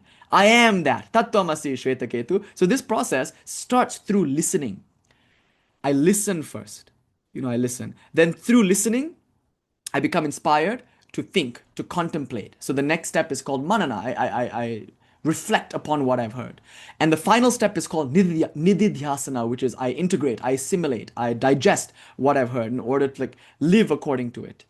So this is a very, very difficult path for many people because it tends to become very heady, very intellectually stimulating, but not very spiritually wholesome. So we find that even though I say I am Brahman, I don't act like Brahman. I don't cash out on my bank balance. I don't actually feel fearless or desireless or joyful or free. So yeah, there are some traps along this path, and they're particularly relevant for this modern era, probably because we're very addicted to information, and this path gives a lot of information. So we can kind of think a lot and cogitate, and that can be really helpful in the beginning. So, but it can also be very spiritually debilitating if it's done in a vacuum. And a lot of people, they read Ramana Maharshi and Nisargadatta Maharaj, and they forget that these people are very high beings. And in one sense, they forget that they are speaking from within a tradition that can be very easily dismissed if you don't have the right cultural context. So you dismiss Shankara's warnings and the kind of adhikari kind of level that you need. You dismiss all of that and you try, and it's good to try. But then you find that in most cases, the Shravana, Manana, and Nididhyasana process occurs very nicely. But then when the rubber hits the road, we see what we have or don't have. We find that we're not able to actually digest or assimilate these teachings. So Sri Ramakrishna, when he would hear people discuss Vedanta, Advaita Vedanta, he liked it a lot. Obviously, this is very high talk, and one should keep their mind resonating at the highest level at all times. Jai Ma Rohanji, and that's good. But he would almost immediately say, after hearing one of these discussions, these ideas are very good, but one must digest them, one must assimilate them. So Jnana Yoga can be very powerful if you remember what you are and affirm it if you are convinced of it such that your very blood tingles with the idea, you will get infinite strength. That's how Jnana Yoga can give you strength, you know. But you have to really like take it in to the deepest level of your being until you know for a fact that I am not this body. Then you can withstand anything. When you know for a fact that you are not the mind, then you will never be kicked this way, dragged that way by the vicissitudes of the psychological reality that you inhabit. See, thine only is the hand that holds the rope that drags thee on. So seize lament, sannyasin bold. Say Om Tat Sat Om. Jumping with a roar, Om Tat Sat Om, into the mouth of the cannon. That is the attitude of the Jnani. Absolutely fearless. In fact, what does Jnana Yoga mean? Renunciation.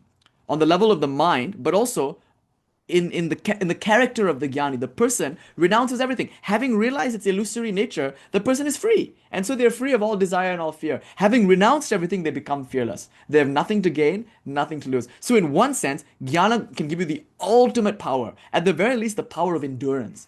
You are absolutely unflappable when it comes to the changing physical world and psychological world. Can you imagine that kind of strength? You become Sthaneshwara, the Lord of stillness, or Sthaneshwari, or any gender neutral term there. You become one who cannot be perturbed.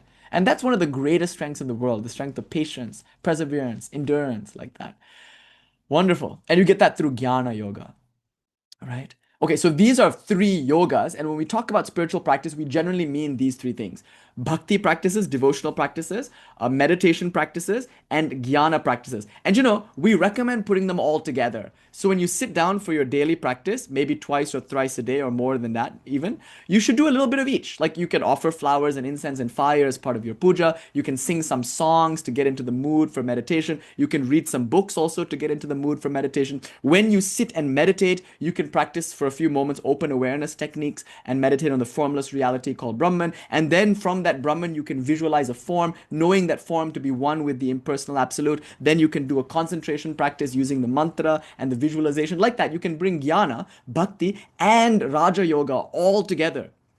You know, Swami Vivekananda said, I give you dry, hard reason, jnana yoga, made soft with the syrup of bhakti, cooked in the kitchen of yoga. Like the kitchen of yoga, the laboratory in which all of these alchemical ingredients are brought together. I have in mind the temperance card, and you can see how she's pouring one thing and pouring the other thing. You can imagine she's pouring jnana and she's pouring bhakti, and she is that kitchen of yoga in which these substances alchemically mix. Yeah. Jai Ma. Yes. Good to punctuate sentences in this way, Rosema. So I think this is very important, that these are typically the practices we have in mind when we say sadhana, when we say spiritual practice, right? But there's one more.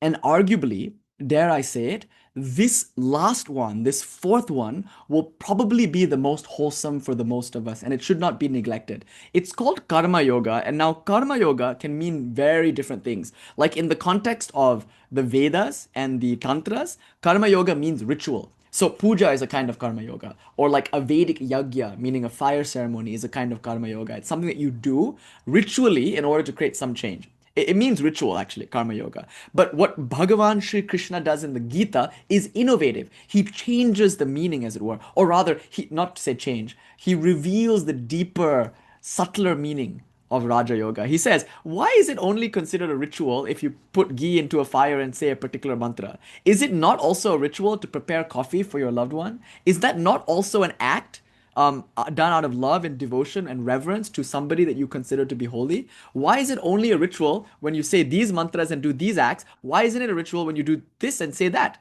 So Shri Krishna's innovation, if you will, or his revelation in the Gita, is that anything can be a ritual. Anything can be a means to realization. Like you could kill people on the battlefield and realize God through that, without ever having done any japa, without ever having done any puja or bhakti practices like kirtana, bhajana, without ever having meditated. If you just sincerely do your lot as per your duty, without any desire for outcome, without any fear of consequence, if you can do something for its own sake, then you will realize God.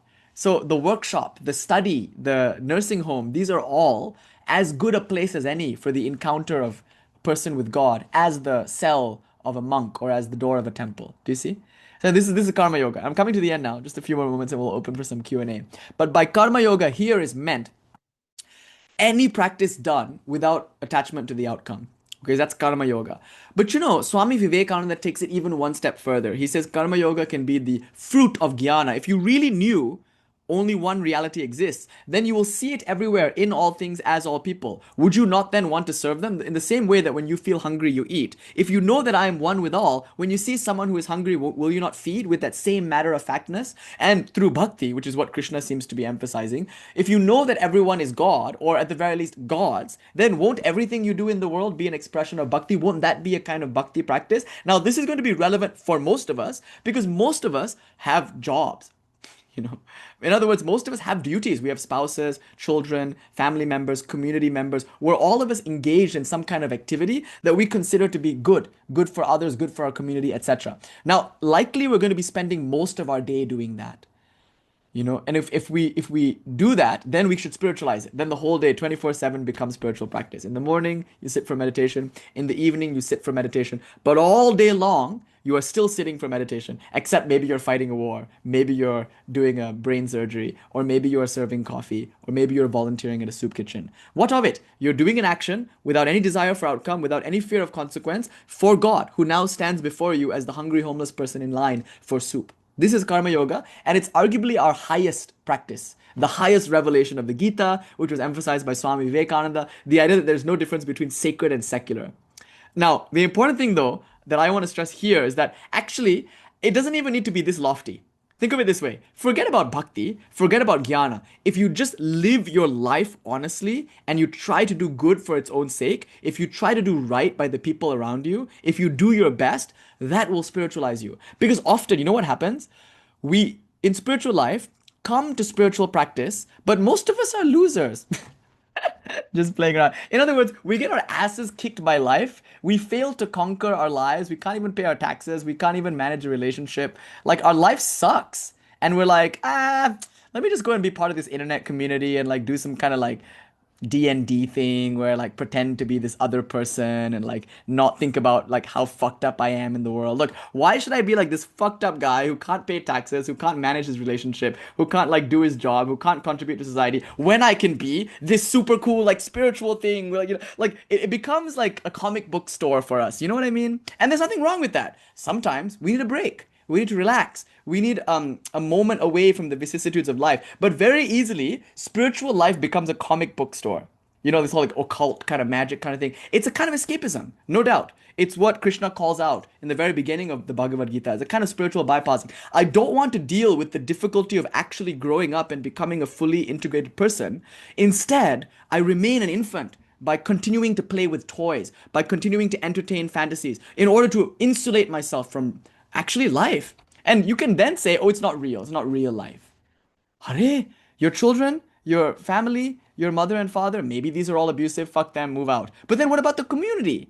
Like these other people around you? What about the animals? What about nature? What about various political causes around you that demand your attention? What about all this? They're not real? Okay, you can only say that if you're established in samadhi, I would argue. Anytime you're outside of samadhi, it would be irresponsible to say that. It would be irresponsible to turn away from the hungry and say you love God. Christ told us, that which you do unto the least of ye, you do also unto me. So what kind of person would come to spiritual life who has no sense of responsibility for those around them? The kind of person who is running away from responsibility. And the sad fact is, that's most of us, if we're going to be honest. I think a lot of us who come to spiritual life, I mean, we're getting our asses kicked in the world. So a karma yoga approach would be, no, don't run. Stand your ground. Live your life. The job is hard. Do it. I'm not saying stay in a difficult job that's abusive. Obviously, you should work a job that's like best for your abilities, but don't give up when the going gets hard. Be careful. I'm not saying you should stay in abusive relationships, stay in abusive jobs. I'm just saying that maybe one should not be so timid. Like soft rice, Sri Ramakrishna would say, these spiritual practices are like soft rice, like there's no fight in them. And how do you gain that strength? By living life, by being in relationships, by working a job, by volunteering. I'll say it this way. unless you are doing something for the upliftment and betterment for those around you, it is virtually impossible to make any spiritual progress. And that's why all the great spiritual traditions in the world, they place a lot of emphasis on like service, on humanitarian efforts, on ethical values like that. This is what we tend to miss, you know. But I want to talk about it today, not in this kind of moralistic kind of way, like, oh, be ethical. You know, I don't believe in ethics. I don't believe in right and wrong. You know that. Okay, so don't get me wrong here. Ethics change from person to person. Swadharma is different from person to person. There's no absolute ethical good. There's the right action, but that's going to be different for each person. But I don't want to talk about it in this way. I want to talk about it in terms of power. Do you know how we get power? Through friction. It's called tapasya, you know? You know what spiritual life is? We've talked about it in many different ways, but we can say it's one thing, tapasya. Tapasya means struggle. And if you are the kind of person who wants power through spirituality, this word should like titillate you. When you hear the word tapasya, you should be so excited because it's through tapasya that one generates power, actually. What is tapasya? It literally means heating up. How do you heat something up? Through friction. If you want to start a fire, you have to rub two sticks together.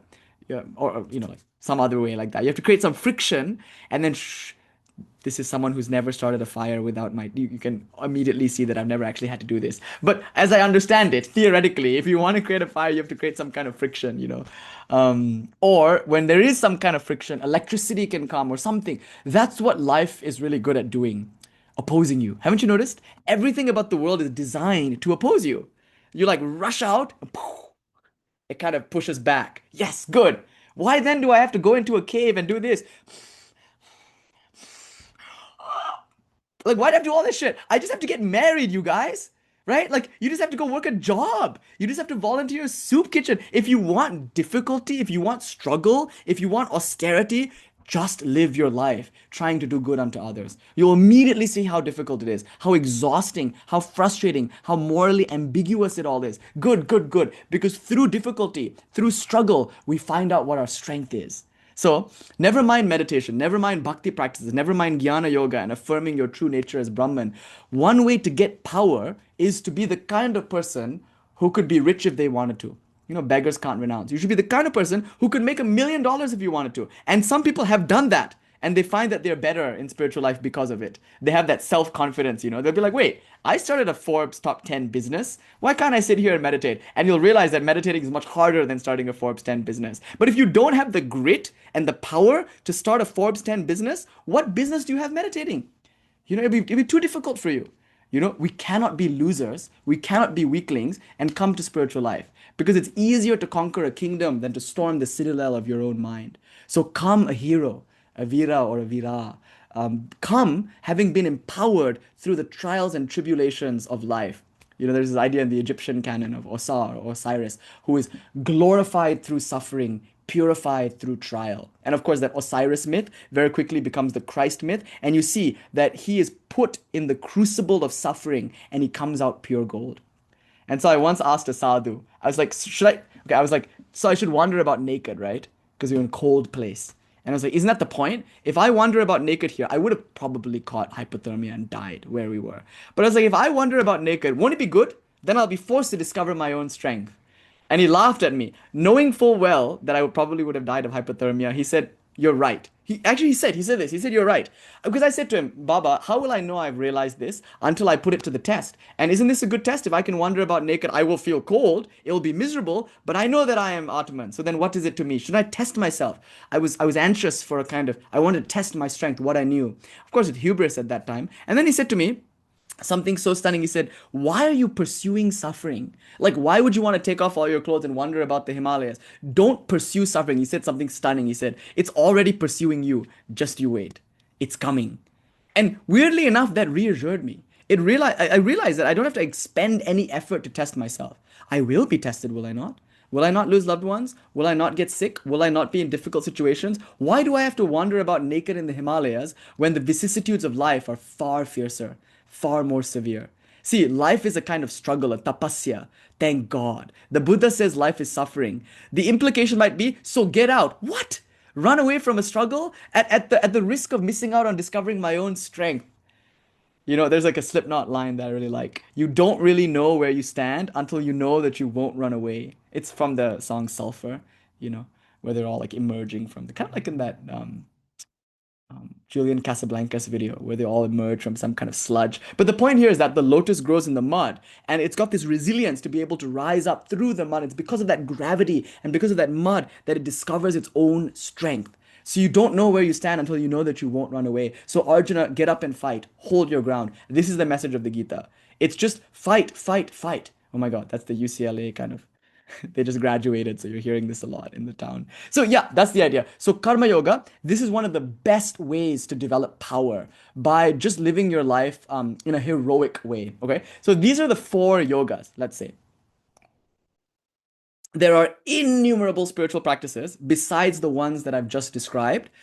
But let's just put it this way, like these all will give you power, each in their own way. And if you combine them all together, now that is a truly spiritually wholesome life, one would argue. So Swami Vivekananda would say, I give you dry, hard reason, made soft with the syrup of bhakti, made spicy with karma. That's the important thing. Karma yoga is always a bit spicy. It's always a bit difficult to do work in the world. Cooked in the kitchen of yoga. So I think this is what it looks like to do sadhana. Every day you wake up and you apply yourself to the best of your ability to meditation, to japa, to kirtana, to bhajana, to study. But then what time you don't have for that probably will go to some service. And like a bulk of your day will probably be interfacing with others in the context of your work or family, etc. So welcome all of these opportunities. And you can just start with the duty nearest at hand. You know, maybe there's like a political cause, maybe you go to a protest. Or maybe there's a soup kitchen, maybe you go and volunteer. Or an animal shelter. Or maybe you have family members, that's your sadhana, something like that. So we can talk about karma yoga for hours. It's a wonderful thing. And it's arguably like the creme de la creme of the Gita's teaching and of Swami Vivekananda's teaching. There is no sacred, there is no secular. Everything is sacred if we have the right mindset. But I'm talking about power now. And I just want to point out the potential to gain power through the tapasya generated by just living in the world. Okay. So these are all four things: karma, jnana, bhakti, raja. And this is what I call self-effort. So now we have two things. We have grace, which comes through dīkshā, which comes through contact with the holy person, either embodied or disembodied. And we have self-effort. Now, when they come together, one can really clap. What is the sound of one hand clapping? Impotence. Nothing will happen. I like two hands clapping. I like clapping two hands together because then I can sing and dance, and Krishna must dance for me like a monkey. That's the idea. I mean, just a joke. But one should clap. And how do you clap? Bring together grace and self-effort. Anjali Mudra. Yeah. And that's the thing. It's like, yeah, I know. Jaima, Jaima, Jaima. Okay, yeah. So okay, Dasima's asking. So here's my original plan for the lecture is I want to talk about power, right? So I hope I've sketched out now ways that one can acquire power. One can acquire power through grace, and that's wonderful, but one can also acquire power through sadhana, and it's better that one has both of these things. Then not only can one get power, but then one can also contain and sustain and hold power. So let's just call this ojas. Just for fun, that's a word that tends to get used in connection to this. And it's a word that's actually we have to be careful about it. We must be sensitive around that word because it's often used in connection to like brahmacharya and things like that. And these are all very poorly understood things that can lead to very horrible consequences when improperly practiced. But I just want to say this. Let's just call it ojas, okay? Just imagine it's a kind of like quantity. Like you have an XP bar or something. I don't know how you want to visualize this. But let's say it's a kind of like liquid or fluid or pulsating like kind of energy field or something. Okay. So when you do, yeah, Manadu or something, I don't know, like however you want to visualize it. Let's say it's called ojas. Yeah, over 9,000 ojas. What is required to in order to be able to initiate someone else? You must have 9,000 ojas or more. Like you have to be this tall on the oja line to ride this ride, you know? I like that. So yeah, think of it as like a tissue, like hormone, a chemical, I don't know, whatever. You can use any kind of model you want. But the word ojas refers to spiritual power. Now, I'll just say this, and I'll close the lecture and we'll do a Q&A. If you have a lot of ojas, the claim is that you will literally glow. You will like shine, like literally, they say. And that's why many deities are depicted with like a halo around their heads, because there's this ojas. You can imagine the child looking at the Buddha, seeing all this ojas, this spiritual radiance, and saying, art thou a god? Art thou an angel? And Buddha says, nay, nay, nay. Aham Buddhasmi. I am the Buddha. I'm awake. I'm not a god. I'm not an angel. I'm just awake, bro. Awake type shit, you know? He's just nonchalant about it. But like the idea, see, I've been with middle schoolers, high schoolers all day, actually. Anyway, so this light that comes from their heads, the halo, that's ojas, you could say. And they say it gathers in the brain, like somewhere around the face, the So it shines, and the whole body shines, and the whole body becomes light. So a saint is somebody who is filled to the brim with ojas. The more ojas they have, the more spiritual power they have. And when one gives spirituality, when the teacher gives spirituality to the disciple, it's actually a transference of ojas. And it's possible if that person doesn't have a lot of ojas, they can still transfer what they have, right? So a person with a very small bank balance can still donate money to you. But notice, it's in proportion to how much they have. And so if they have like, let's say a person has $1,000 in the bank and they want to donate to you. First of all, I mean, how much can they really donate after all? Like say you need to pay your rent and your rent is up and it's like $2,500. That's the rate in LA these days, you know. So you have to pay $2,500 for rent. Fuck, that's a lot of money. How are you going to get that money? And then you go to your friend and your friend's like, I will help you out. Savior complex, you know. I will help you out. Don't you worry. Abhaya mudra. Take refuge at my feet. I will save you, my child.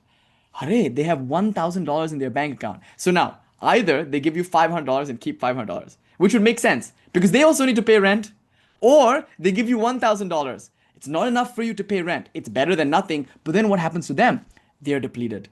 You see, because they give of what they have, and if they don't have very much, they won't have very much to give, and what they give will probably ruin them also. This is the point I want to make. This is a dangerous obstacle in spiritual life. So, in response to Dasi's question, like, what is the obstacle? Actually, I want to do a whole piece on like gossip, because that's one way in which ojas is dissipated, but I think that's for next week. I mean, you guys, it's 2 hours. I haven't even finished the preamble of this lecture. So I think it's going to be like a multiple part thing. Stay tuned next week.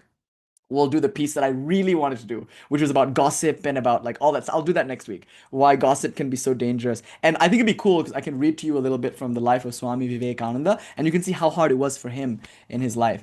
But yeah, so this is what I mean in response to Dasi's question here. Like, what's a big obstacle? You know, it's this. It's as simple as this: giving before we have accumulated. People do this all the time. It's hubris. It's a savior complex. It's this desire to be better than others, to be the guru. It's very dangerous. If we try to be the guru before we actually have something to give, we can ruin ourselves and others. Sri Ramakrishna gives that beautiful metaphor of the snake, which is very small, and the bird, which is very big. It is the nature of the snake to devour the bird. It is the nature of the bird to be devoured by the snake. If I may put it that way, okay? If I may simplify the bird and the snake to this equation. So it's the nature of the guru to enlighten the disciple. It's the nature of the disciple to be enlightened by the guru. Now, hopefully, you can see how this blood transfusion occurs. Okay, but check this out. What if the snake is too small? What if the bird is too big? Both of them are fucked. Because, you know, the snake will try to eat the bird and it won't be able to digest the bird. And the bird is half eaten. Can you imagine that predicament? The snake is like, and the bird is like, eat me already. And the snake is like, I can't. I'm too small. And the bird is like, it's such a terrible situation to be in. Like to be karmically enmeshed with someone who is just a small snake. And it's too small to eat the bird of your ego. What will you do? You have to pay $2,500 for your rent. Hare, this fellow parading around as your guru has only $1,000 to give. Either he gives you $1 and tricks you into thinking he's given you $2,500, at which point, when the rent does become due, all of that will be revealed. This is how most cults work, by the way. They give you $1 and pretend that they've given you $2,500, but then eventually the rent comes in and then you realize you have nothing. Or they actually give you something, but it's not enough. It's not enough to pay the rent. Or they give you everything they have. And not only is it not enough, it ruins them in the process. And this is why we have to be very careful with the whole like Reiki energy work thing. That's wonderful. It's a wonderful thing to want to serve others and help others. But be careful. You must have something to give before you make yourself out to be a savior, a giver. Everyone wants to be the guru. But does anyone really have anything to give? That's the question. So we've been having a lot of conversation recently around like integrity and our values as a community. And the one thing we learned from Swami Vivekananda, from Sri Ramakrishna, from Sarada Devi is that if we want to give, Hare have something to give. But usually we're too eager to give. And that's good. Actually, it's to our credit. We want to help and we want to give. But we never stop to think whether or not we have something to give. You know, so yeah, St. Anthony is saying, no one can give what they don't have, by St. Thomas Aquinas. And here it is in Latin. Nemo dat quod non habet. I don't know if I'm saying that correctly. Unfortunately, I don't know Latin. But forgive me if I mispronounced it. But there it is. This idea that St. Augustine, importantly, St. Thomas Aquinas, thank you. I think Latin is a bit easy to read, right? Like kind of like it's just kind of straightforward. If it was Sanskrit, then it would be Nemo, dat quod non habet, because O and E is long, right? So there's in Sanskrit there's no short E. It's A like that. Habet, yajet, devo vrajet, like that. Anyway, so this is very, very, very, very, very important. Unbelievably important. So important that Swami Vivekananda said this is the most important thing he learned from his guru. I'm gonna close all of this by reading to you that section from the text that we've been reading recently, where he says this is the most important thing he learned from his master: not to give too soon before accumulating. The urge is there, the desire to give others is there, but we have to be careful. Often it comes from hubris and it comes from ego. Kularnava Tantra says this, everybody wants to be the guru, everybody wants to be a teacher. See, the moment you ask for advice, isn't everyone so keen to give it? Doesn't everybody want to give advice? How few are actually following that advice? That's the idea. So if you go to any spiritual community anywhere, you'll see that everyone is the guru, right? Because if you ask a question, and then everyone in the congregation will try to teach you. This has happened. I ask my guru, seated before me, a question, and then all the other people in the congregation become my guru, and they all give conflicting advice. I'm asking my guru for a reason. Yes, my guru is speaking through all of your mouths. I get that. But I'm speaking to my guru now. And like this, the reason why everyone is trying to give me advice, and the reason why I'm trying to give everyone else advice, the reason why we're all trying to advise one another is because we have a misplaced desire to help, coupled with the hubris and the ego to think that we can. That's the problem. So this is very hard for Swami Vivekananda to learn, but eventually he learned it the hard way. And Sri Ramakrishna, he says, this is the most important thing he learned from Sri Ramakrishna. Spirituality can be given. It's something that can be tangibly given. The way I can tangibly give you a rose, that can happen. I can actually give it to you and you can actually receive it. But one should have it first before attempting to give it. So I think this is why this lecture, hopefully it's about power and why it would be good to accumulate. It's good to accumulate power because then, only then, can we become a blessing unto others. So I'll read to you from Swamiji in just a moment.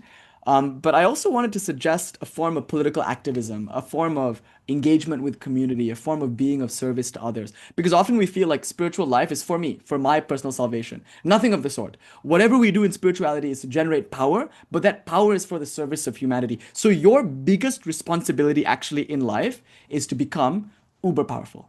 How's that? To become empowered, to fill yourself with the divine draught, with that intoxicating, heady wine of pure spiritual power, which can only be got through sadhana and through grace. So the acquisition of power through grace, and most of all through self-effort, should be your life's work, and everything else will follow from that. So until we have that power, we should be careful not to spend it too soon. So that's why we say everything is good. One should do all sorts of energy work, one should initiate, one should do all those things. But be careful, because this ojas that we have can be depleted, and not to be kind of scarcity complex. You shouldn't look back, otherwise you'll see your ocean dwindle to a drop, etc. We know about that. What you have, you should give. But if you were to give $1,000, then maybe you would have no money left anymore, right? And the next person who comes up to you for help, you cannot help them anymore. In fact, you know what will happen? If you give $1,000 away too soon and you clean your bank out, you'll become a burden unto others. Now someone else is going to have to come and help you. In your desire to help others, you've wrecked yourself, and now you've become a burden. Let's say you want to do some good, right? And you go and you do something, but then you get harmed or hurt in the process. You've made it that much harder for other people to do good, because now they have to save your ass too. Before, they were busy saving everyone else. Now you, with your savior complex, rushed into the fray, got injured, and now they have to divert important resources, money, energy, and time, saving your savior ass. So the idea is, don't give away $1,000 all at once. Make sure you have a sustainable way of making income. Make sure power is continually flowing in you. So even if you give away 1,000, you'll have another 1,000 just like that ready to go for the next person. So you never become a burden unto others. So TLDR, next week, I want to talk about gossip, and I want to talk about, it's going to be juicy, I think. Talking about gossip is sometimes as juicy as gossiping. And we all know that gossiping is the juiciest thing in the world. We all love it. It's like my guru says, it's like when you eat khichdi and rice, it can be very boring. Some ashrams give you even no garlic, no onion. I don't know how you people do it. But let's say you're eating food and there's no garlic, there's no onion. But somebody brings a bit of pickles, mango pickle, carrot pickle. You know what I'm talking about? Like a achar, uruga, like that. Suddenly the meal becomes so exciting. Gossip is like that. Any kind of conversation we have, talking about God, suddenly someone says, do you know what that monk said? Or do you know what that householder did? Do you know? Once that kind of, yeah, the achar, once it comes, the conversation becomes so juicy. You like lean in a bit more. That's good. That's wonderful and all. But we have to talk about it with relation to ojas. And we have to talk about also brahmacharya. We have to talk about kamani kanchan. All these things are not moral rules. Far from it. There's nothing moral about the impersonal law called gravity. If you don't understand it, you'll trip down the stairs and break your head open. If you do understand it, oh my God, you can work with levers and you can use all sorts of tools. Once you understand the principle of gravity, there's no end to its application. But until you understand the principle of gravity, it's easy to get wrecked by it. You see, similarly, if we don't understand ojas and the conservation of spiritual energy, it's easy to get wrecked, especially in this world where we all want to be gurus and few of us want to be students. So that being said, I want to suggest this, that the most important lesson that Swamiji learned from Sri Ramakrishna is first accumulate power. Then I want to suggest that accumulating this power is your highest responsibility in life, because only after you have this power will you have something to give. So this is this much for today, I think. This was the gist of today's lecture. Next week, we'll talk about ways in which that power can be depleted. So I think next week's lecture can be called something like the biggest obstacles in spiritual life. Maybe tonight's lecture can be called How to Become Powerful or something. I don't know, something clickbaity like that. So let me close now with this reading from Swami Vivekananda's 1896 reflection on his master. This is from volume 4 of the 19th edition of the Advaita Ashrama Complete Works of Swami Vivekananda. So here we go. My master, Swamiji says, taught me this lesson hundreds of times, yet I often forget it. Few understand the power of thought. If a man goes into a cave, shuts himself in, and thinks one really great thought and dies, that thought will penetrate the walls of that cave, vibrate through space, and at last permeate the whole human race. Such is the power of thought. And again, by thought, Swamiji means what perhaps we mean when we say the word ojas, when we say the word spiritual power, some kind of subtle, invisible, but very tangible energy that's generated through sadhana. And now look what he says. Such is the power of thought. Be in no hurry, therefore, to give your thoughts to others. First have something to give. He alone teaches who has something to give. For teaching is not talking. Teaching is not imparting doctrines. It is communicating. Spirituality can be communicated just as really as I can give you a flower. This is true in the most literal sense. This idea is very old in India and finds illustration in the West, in the theory, in the belief of apostolic succession. Therefore, first make character. That is the highest duty you can perform. Know truth for yourself, and there will be many to whom you can teach it afterwards. They will all come. This was the attitude of my master. He criticized no one. For years I lived with that man, but never did I hear those lips utter one word of condemnation for any sect. He had the same sympathy for all sects. He had found the harmony between them. Doesn't this seem like two totally like randomly different thoughts? See, the thing about Swamiji, one thing that's very interesting, is he can be a bit infuriating to read. You're like, are you ADD? Because he seems, and he might have been ADHD, like it might have been a superpower. You know, they say like, some people call it a problem. For Swamiji, it might have been a superpower. You could say, this is very ADHD. He's talking about one thing, suddenly he's talking about another thing. That's the thing about Swamiji. You can kind of get a bit turned around. Because wait, wasn't he just talking about know the truth for yourself and then you can teach it afterwards? And then suddenly, he criticized no one. No word of condemnation passed from my master's lips. Two seemingly different things, right? They're not different. The thing about Swamiji is, if anything appears different, it's only because you haven't understood him deeply enough. You will immediately see what he's trying to say by understanding that they're all part of one thought, actually. So when he says, first know truth and then you'll have something to teach, first build character, first have power, and then he talks about Sri Ramakrishna never condemning anyone, there's a link there. Anyway, that link is for me to explore next week. I very much want to point out how gossiping, criticizing, condemning, or most importantly, sectarianism is one of the best ways to lose ojas. A spiritual master might be very powerful, but the moment they go into condemnation and damnation and saying their way is the only way, the moment they start criticizing, watch, you'll see how that power dissipates, right? I can immediately tell you a waning moon by showing you a grumpy sadhu. And I can tell you a waxing moon by showing you one who loves all and respects all. I can show you a full moon that never wanes when you see someone like this who never criticizes. So we'll talk about that next week. So people came by the thousands to hear and see this wonderful man who spoke in a patois, every word of which was forceful and instinct with light, for it is not what is spoken, much less the language in which it is spoken, but it is the personality of the speaker which dwells in everything he says that carries weight. Every one of us feels this at times. We hear the most splendid orations, most wonderfully reasoned out discourses, and we go home and forget them all. At other times, we hear few words in the simplest of language and they enter into our lives, become part and parcel of ourselves, and produce lasting results. The words of a person who can put her personality into them take effect. She must have tremendous personality, though. All teaching implies giving and taking. The teacher gives and the taught receives, but the one must have something to give, and the other must be open to receive. Om Shanti Shanti Shanti Hari Om Tat Sat Shri Ram Krishna Arpanamastu Shri Saradar Panamastu Shri Vivekanandar Panamastu Jai Shri Shri Smashana Vasini Bhairava Yogini Kali Devi Ki Jai Jai Ma.